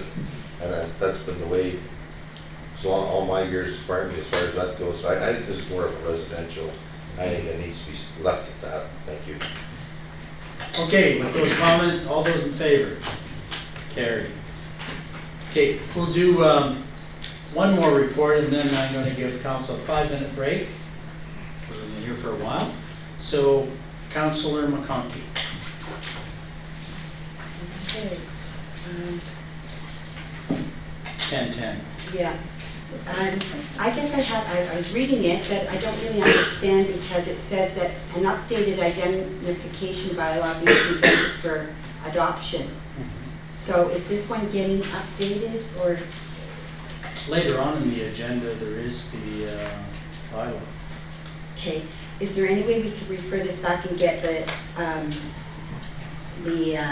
changes highlighted so that you know them? Actually, there's no problem there. I was talking to the clerk before he left, and he said there's just time, there wasn't any particular reason it was put on at this time, so if you want to refer it back. Like, just so we understand the Okay. changes, Yeah. that Yep. would be good. You No, know, no they problem. call them up. That's So if you want to modify your Okay, thank you. resolution accordingly? Because it's still in place, right? It's not. Oh, yeah.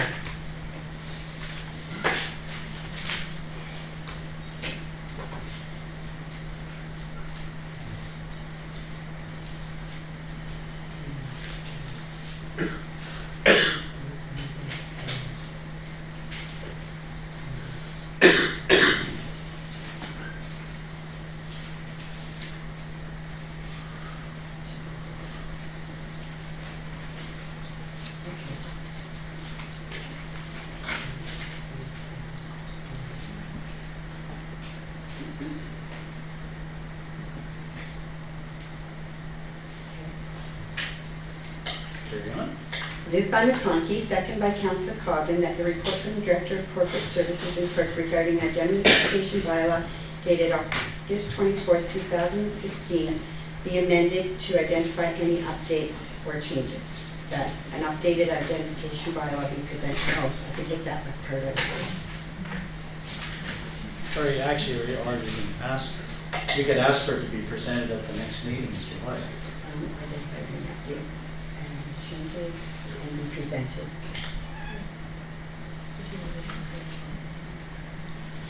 and be presented later for adoption? Or, you know, it's up to staff, I guess. Yeah, because I was just informed the clerk will not be back, so basically at a future council meeting, since there's no urgency on it.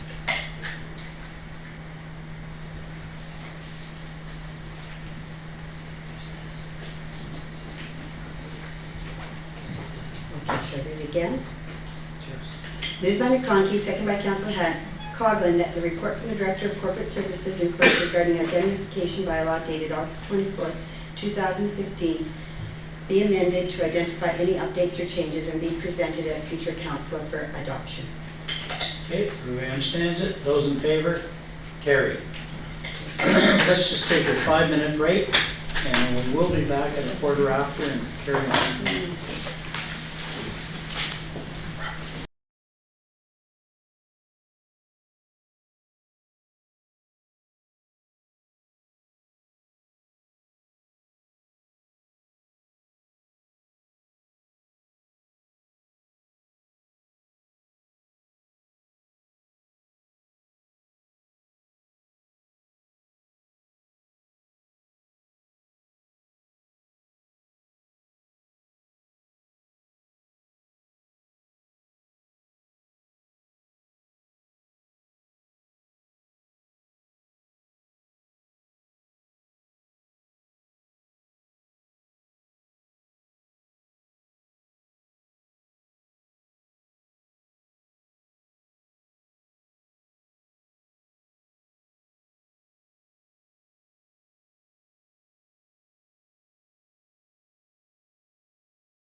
Okay, we have an all-encompassing here. Is there any staff reports you'd like to pull between 10:11 and 10:16? 10:14, Okay. 10:14, same here. 10:15. 10:15. Anything else? 10:14, 10. We got 10:14 and 10:15 right now.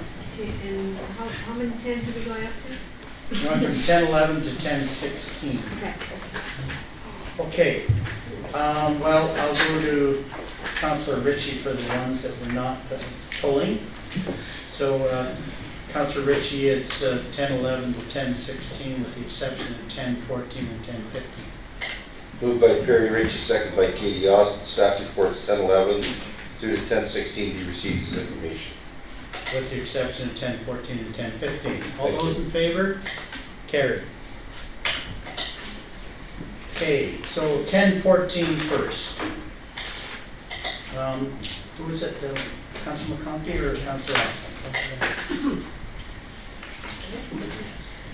So this has to do with the EEC pits, the pit request. And in reading this over, I'm quoting from the report. The lands are currently vacant, the ones that we want to rezone, or think to rezone. Those lands are currently vacant with approximately half of the subject lands consisting of cultivated crops and the other half heavily treed. The subject lands are designated high aggregate potential and rural within the Township of Springwater official plans. The subject lands are currently zoned agricultural A and environmental protection under comprehensive zoning bylaw. So they're designated high aggregate potential, but they are zoned agricultural and environmental protection. And the end of the quote is, as this zone would not permit the extraction of aggregate material, a zoning bylaw amendment is required. So my question is this. If we allow extensions of the gravel pit operation on land that is treed and in crops and is currently zoned agricultural A and EP, are we not going against our intention to preserve farmland based on, the agricultural motion that we recently passed on July 20th? Or is gravel extraction considered an agricultural activity? Well, I know I'll go to our manager planning, but aggregate seems to trump everything. And my understanding, I did check this afternoon, the soils are 4 and higher. 4 or 5? Okay. Yeah, 4, I think they're 5 to 7 or something. But why don't you make a comment on that, Manager Spagno? Thank you, Mayor French. Through you, Mayor French, to Councillor Austin. So I guess the first thing is the high aggregate potential designation allows for the consideration of pits. And what it does is it establishes certain considerations related to the use of the property and also the impact on agriculture. One of the criteria that is looked at through the review of such applications is, as the Mayor mentioned, the class of the land and the potential, productivity of the land. And based on staff's understanding of the soil class of the land and the fact that the official plan allows for the consideration of aggregate uses and the establishment of pits in this area, it's a balancing exercise to determine when it's appropriate. So what has to be determined is whether or not this pit will have a negative impact on the agricultural area. And based on the fact that there's been an existing pit established and you've got the aggregate extractive designation in place, it's not inappropriate to consider this type of application based on the fact that the Ministry of Natural Resources has established and has said that there is aggregate in this area and that it can be mined if there's certain criteria looked at. So I would say that the application in nature is not going against any motion because we're simply working through the planning process by balancing all these considerations. The other consideration that you mentioned was the environmental significance of the property. An environmental impact statement was submitted as part of the application and the NDCA has verified that the site is not significant from an environmental perspective, and that's more specifically related to the woodlot. So there are a number of considerations in balancing different policies that have to be looked at when we're looking at such a pit or an extractive pit operation or the establishment of that operation, and that is the process that we're going through right now. Thank you. Other questions? Councillor McConkie? I know we asked some of the public to give their input, and is there going to be any other opportunity for public to provide input, or because we had the one public meeting, is that it? Manager Spagno? Through Mayor French to Councilor McConkie. At this point, the only opportunity for public input would be through the regular process for question and answer period, as there is not a requirement of the Planning Act for any additional public meetings. Staff anticipates a report coming forward which will provide a full analysis of all the policies, which will provide a full analysis and comment on the information that's been provided, which could be subject to question and answer period, or the general public could submit comments up to the point when that recommendation report comes in, so that staff has that to consider and council has that to consider as part of its decision making, or as part of the decision making process. So at this point, there is no requirement for any additional public meetings or from a formal standpoint. But further to that, if for some reason the information that comes back and there's still questions, it's not beyond the power of this council to request another public meeting.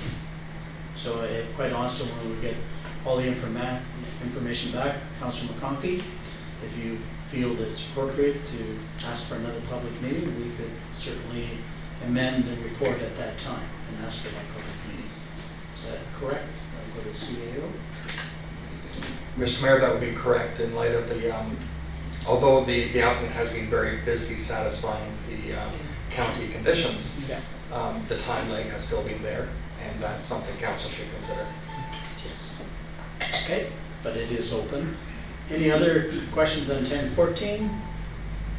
Okay, we'll move on to 1015, and I know, Councillor McConkie, do you have a question? Yes. It's in regards to the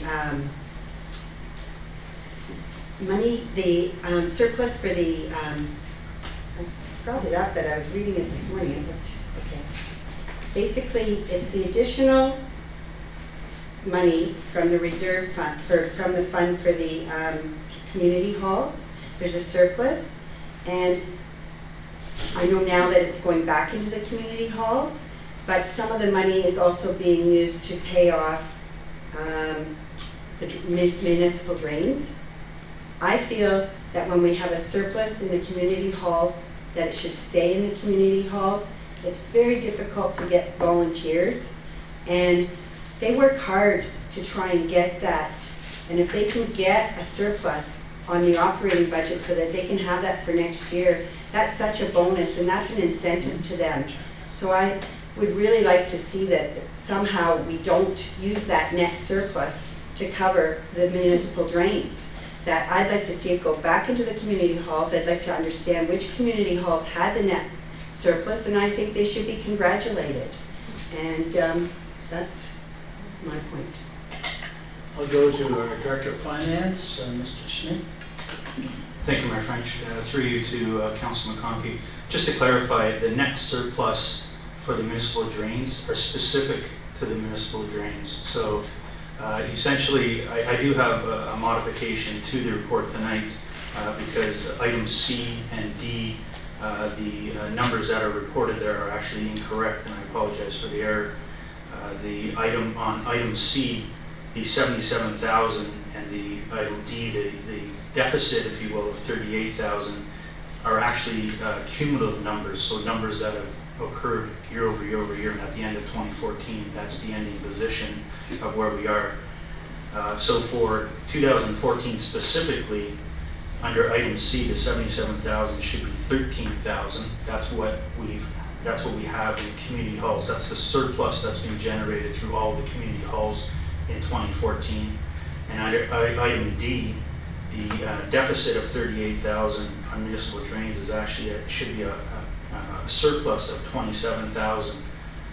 Overall, what I'm recommending through this report is that the overall surplus hasn't changed. It's just the allocation of the dollars, of where the dollars are going in 2014.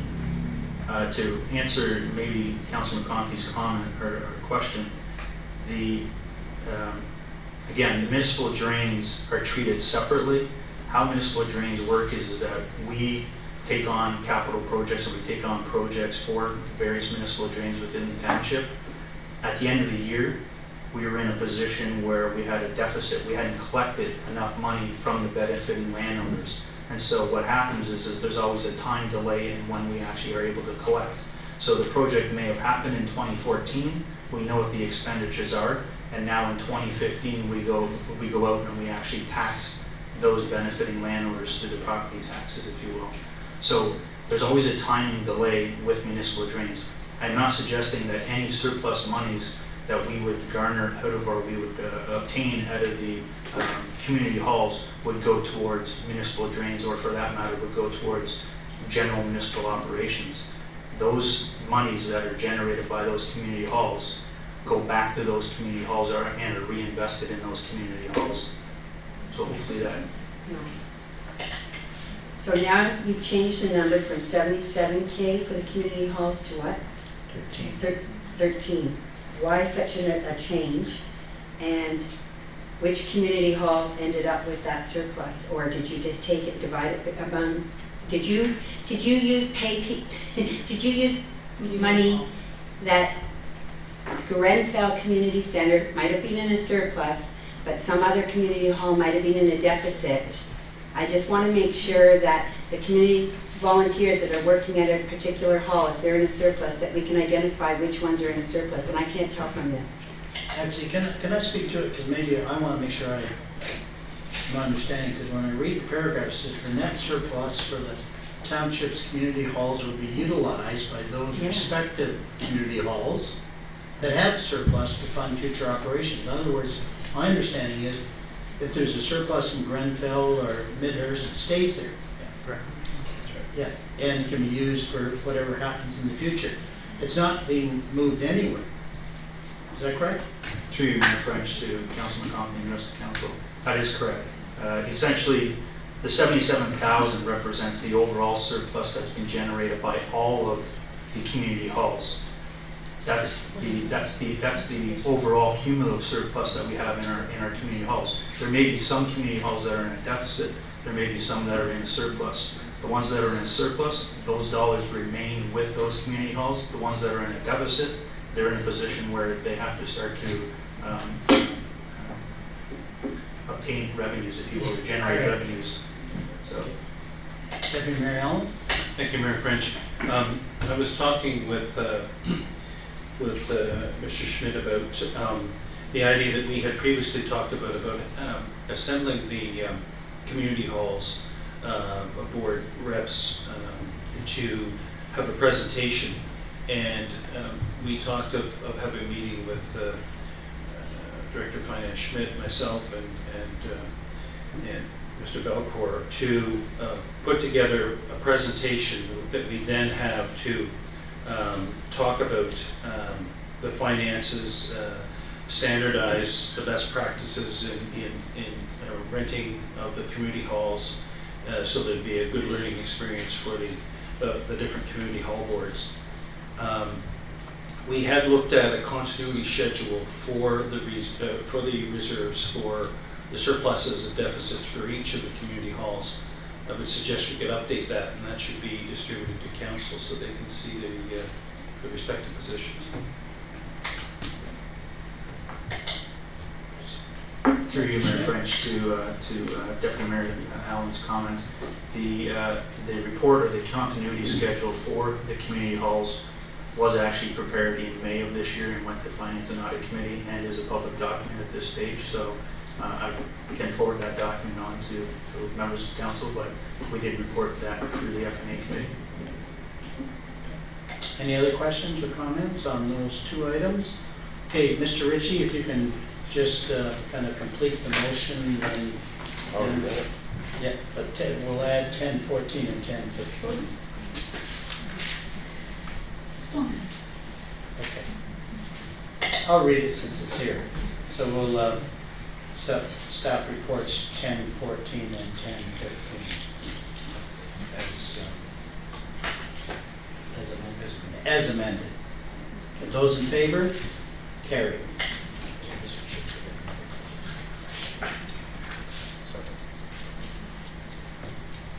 Okay, moving on to committee council minutes. Deputy Mayor Allen. Moved by Allen, seconded by Ritchie, that the committees of council minutes of the Township of Springwater and the recommendations contained therein be approved as presented. Did anybody have any questions on the RAC minutes or the finance and audit? Councillor Austin. I would like to thank the Rec Advisory Board for granting the Elmville Bears Sledge Hockey Team an extra hour on the weekends at the Elmville Arena. Okay. Any other comments or questions? All those in favor? Carry.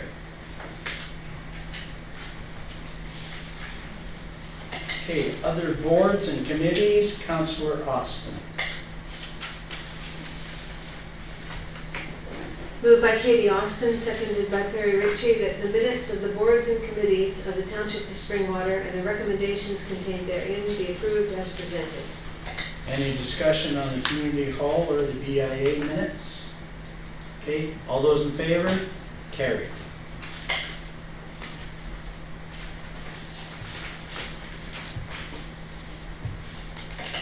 Councillor Coghlan, is there any correspondence you want to pull here? Because we're going to deal with them all except for 13.2. So is there any ones that you would like to pull and discuss? Okay, Councillor McConkey. 13.1. Okay. Councillor Coghlan. Mine is more a general question of the policies that go into how things are allocated to the correspondence and information received. I will, if able, I'll ask our deputy clerk to comment how correspondence and information items come onto the agenda. Well, I thought you wanted to know how it gets there first. I thought I have a question for him that I'd like to ask. Go ahead. But I can speak to it at 13.3 if that looks better. Okay. That's fine. So we'll pull 13.3. Anything else, Councillor Austin? 13.5 and 13.6. Okay. Anything else? Okay, well, actually, why, because there are comments, so let's start with 13.1. Councillor McConkey? I'd like to see and seek this opportunity to sort of reach out with the BIA, because with that vintage day going over so well, I'm thinking that maybe they could ask for some funding and do the Confederation vintage, you know, really have the theme help them sort of explode that idea next year. And also, I don't know if it's through the Friends of Fartville, but I know that we help with their September thing, so we might want to look for some more funding. I know Janine works very hard with that, so she may want to look for opportunities there. And I'd like to also see, one other thing would be for trail signage, you know, if we're looking at the Confederation, maybe we tell a little bit of history on our Trans-Canada Trail, use that for some signage. So just 3 ideas to sort of reach out to try to use that opportunity. We can take those to the Economic Development Committee. Good, yeah, and then you can bring them to the All right. Economic Development Committee. Councillor Hannan. Thank you, my friends. In the past, I've always been concerned that when we have the opportunity to grants, try to promote our township, it just seems to be one community that seems to get promoted. I would like to see us suggest that maybe we challenge all 8 areas of our township and see if we could challenge them all to come up with some kind of a project where we could apply for funding. There's $210 million there, and I think if we could get each community to come forward and do something township-wide versus just one particular area. No, good idea. Any other comments on 13.1?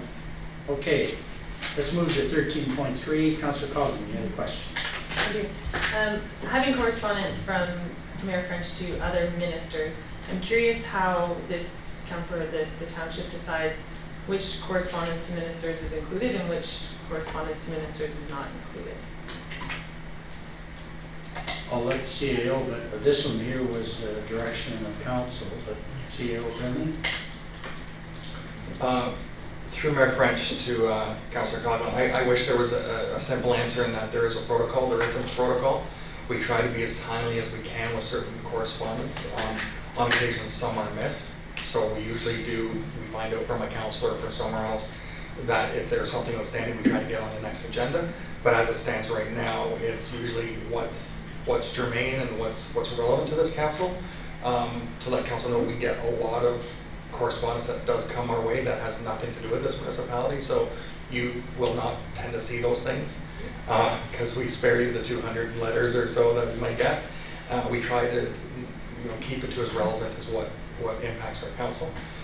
And if there is something missing or someone sees that, please let us know. We'll make sure it gets on the next agenda. But usually it's more just our clerk does a scan of what's happened in the last month and gets it on the agenda if possible. 13.5, some question, Councillor Austin? I'm wondering which staff person responded to this letter that has to do with affordable housing? Which staff person? Yeah, and Spagno? Mayor French, you to Councillor Austin, Amy Knapp, the planner is working on responding to questions, so we are still working on that and provide a full response as of yet. May I recommend that she consult the people at the Elm District Food Bank? They deal with a lot of people who have big financial needs, and perhaps the Ministerial Association in the township. And I'm wondering if council has any other suggestions, because the county wants to know what our needs are for affordable housing. Is there anybody else that you would recommend they Amy consult? Councillor Cog? This was a recent deputation to council where council was afforded the opportunity, and I believe council at that time had the opportunity to offer insight to it. Yeah, as a matter of fact, I'd have to check the minutes because that you made those very valid comments to the deputation, and I'm sure that probably did go to Amy, and she'll be carrying through with those requests. Okay, 13.6. Who is it that? Councillor Austin. I was wondering if I could make a motion that we support the motion that was presented by the Havelock Belmont Methuen to stop the sale of Ontario Hydro. Do you have a seconder? Councillor Hanna? Discussion?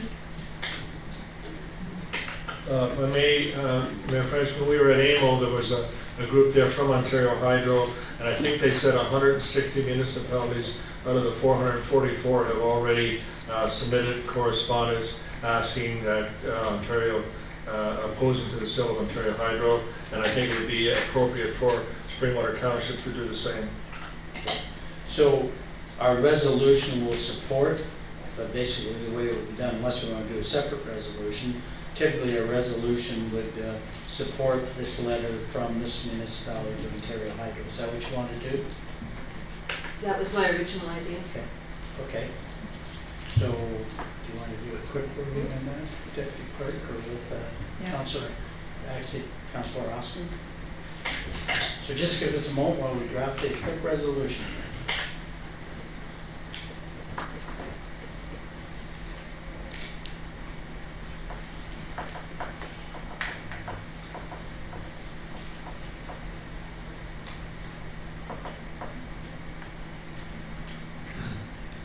I think on TV they've gone to commercial.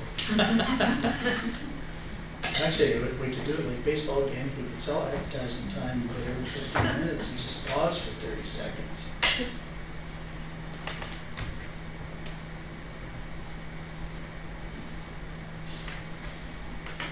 Well, seeing as how we have time for an ad, I'd like to advertise it October 17th at the Elmville Community Hall.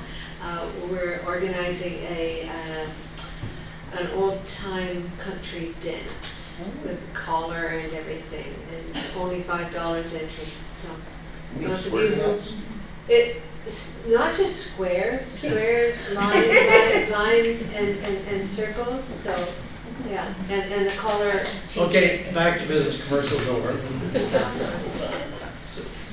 Councillor Austin. Should I read this? Councillor Hans going to second it. Moved by Katie Austin and seconded by Jack Hanna that the Township of Springwater support the Havelock Belmont Methuen resolution dated July 31st, 2015, regarding us being opposed to the sale of Hydro One. All those in favor? Carried.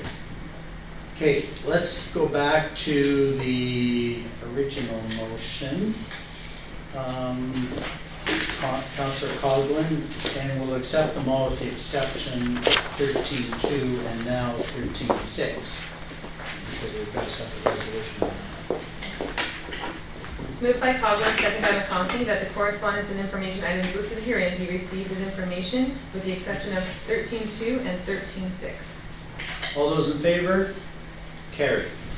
Okay, now we'll go to 13.2. There was a request for a number of things, if you read the report, but we did kind of construct a letter to send to congratulate Queen Elizabeth for her more than 63 years as a monarch. So any questions or comments on that? Okay, we'll have that resolution. Moved by Hannah, second by McConkey, that the mayor write a letter to Her Majesty Queen Elizabeth II congratulating the Queen on her 63 years as monarch and the longest reigning sovereign of Canada. All those in favor? Carried. Okay, any notices of motion? Councillor Coghlan. Thank you.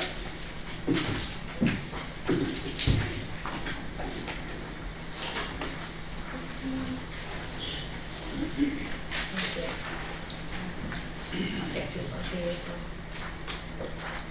All right, thank you. Whereas the March 23rd meeting of council, Mayor French provided a verbal update summary of the March 19th meeting with Minister McKeegan.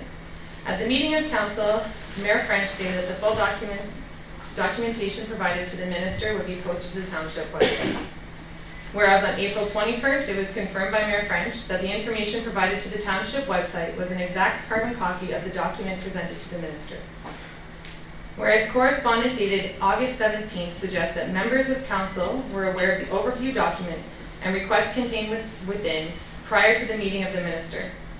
Whereas the overview document was not provided to council until July 19th through correspondence received revealing its existence.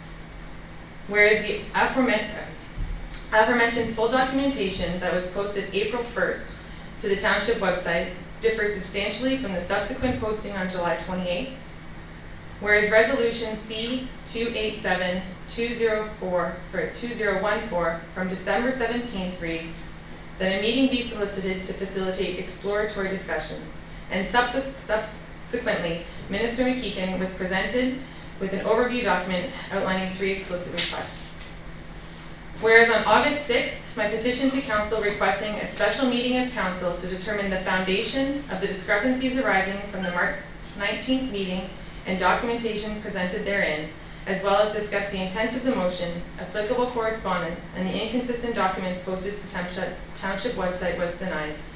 And whereas recognizing staff was not involved in the preparation of the document, nor was staff in attendance at the meeting with the minister, staff have not been able to provide input as to the aforementioned discrepancies.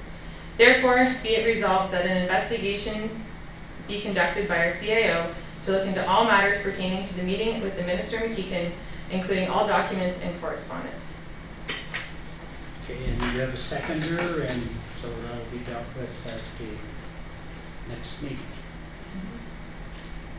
You have a seconder?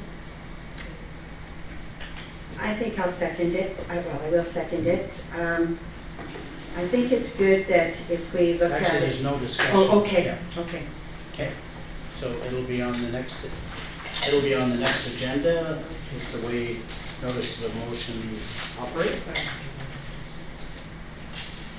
Any other notice of motion? Okay. So let's proceed into closed session, so I have to ask everyone in the gallery to leave. Mayor French, Yes. just a quick question under items for consideration. Oh, sorry, Miss that, yes.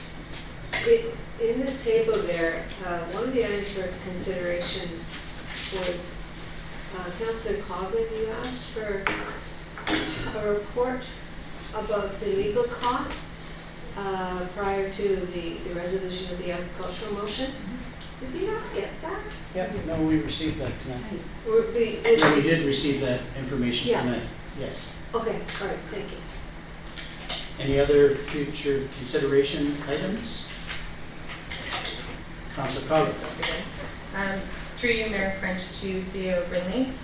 I'm curious if it would be possible to get a report on what would be involved in creating a code of conduct for council. Okay. Any other items for future consideration? Okay, Councilor McConkey.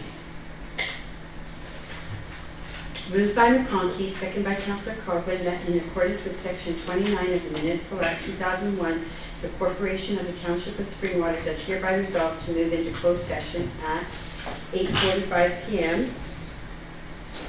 for discussion pertaining to litigation or potential litigation, including matters before administrative tribunals affecting municipality or local board.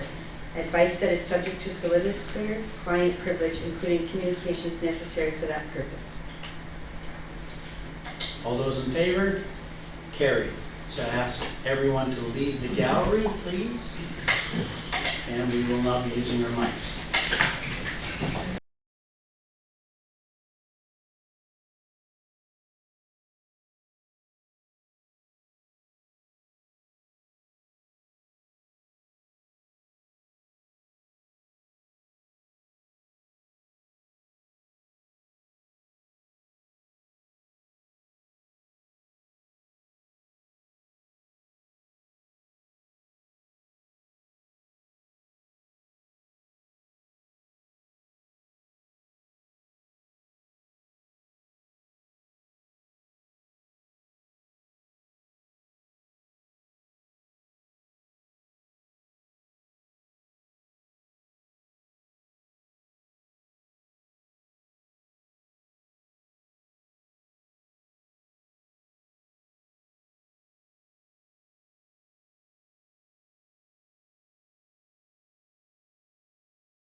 But then they'll start. This is a technicality. No, don't open those doors.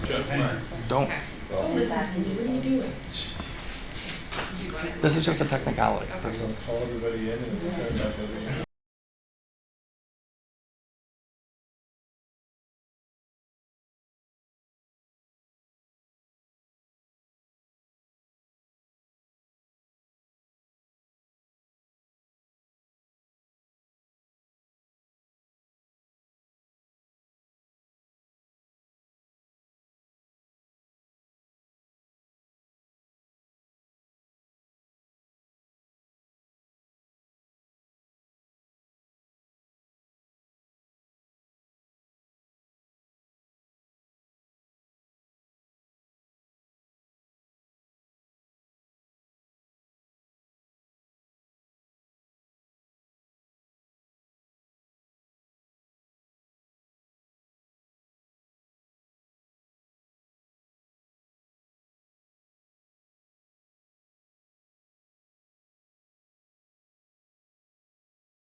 proceed further discussion.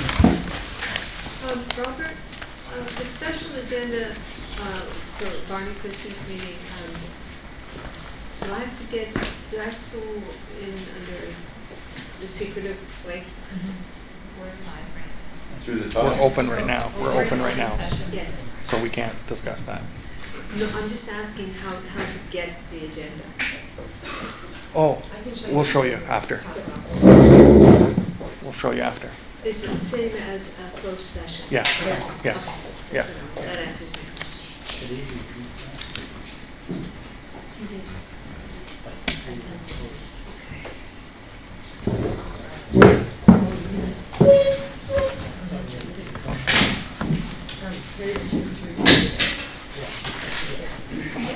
What's that? Okay, we're back in open session and we need to repeat that short resolution because it needs to be done in open. Thank you, Mayor French. Moved by Perry Ritchie, second by Katie Austin. The Council of the Township of Springwater does now rise in closed session at 10:13 p.m. All those in favor? Carried.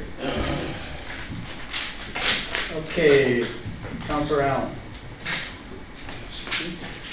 16. Moved by Allen, seconded by Ritchie, that the Township of Springwater accepts the appointments to the Joint Accessibility Advisory Committee as outlined in County Report C015-16.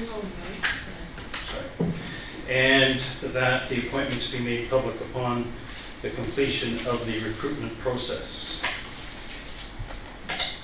All those in favor? Carried. Do we have to pull 18? No, we go to 18.1, Councilor Austin.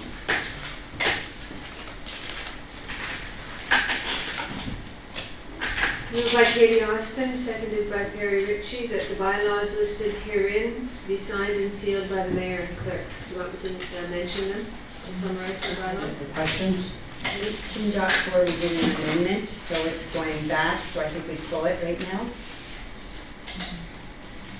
Right, that's a good point. So, yes, we'll exclude 18.4.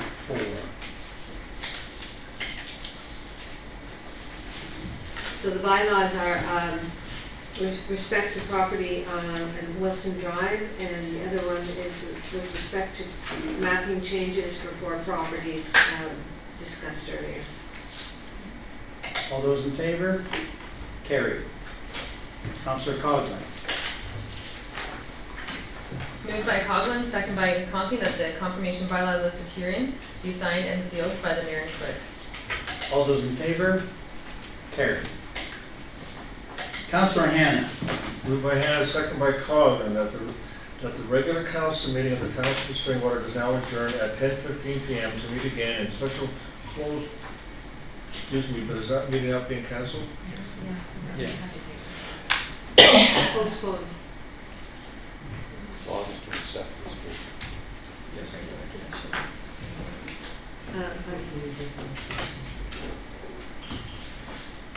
I Moved by Hannah, apologize. second by Coghlan, that the regular council meeting of the Township of Springwater is now adjourned at 10:15 p.m. to meet again in regular session on September the 8th, 2015 at 6:30 p.m. in Council Chambers, Administration Center, Medicine. All those in favor? Carried. Meeting adjourned. Councilor Austin, do they have this where the data on the website? Sorry? Do they have the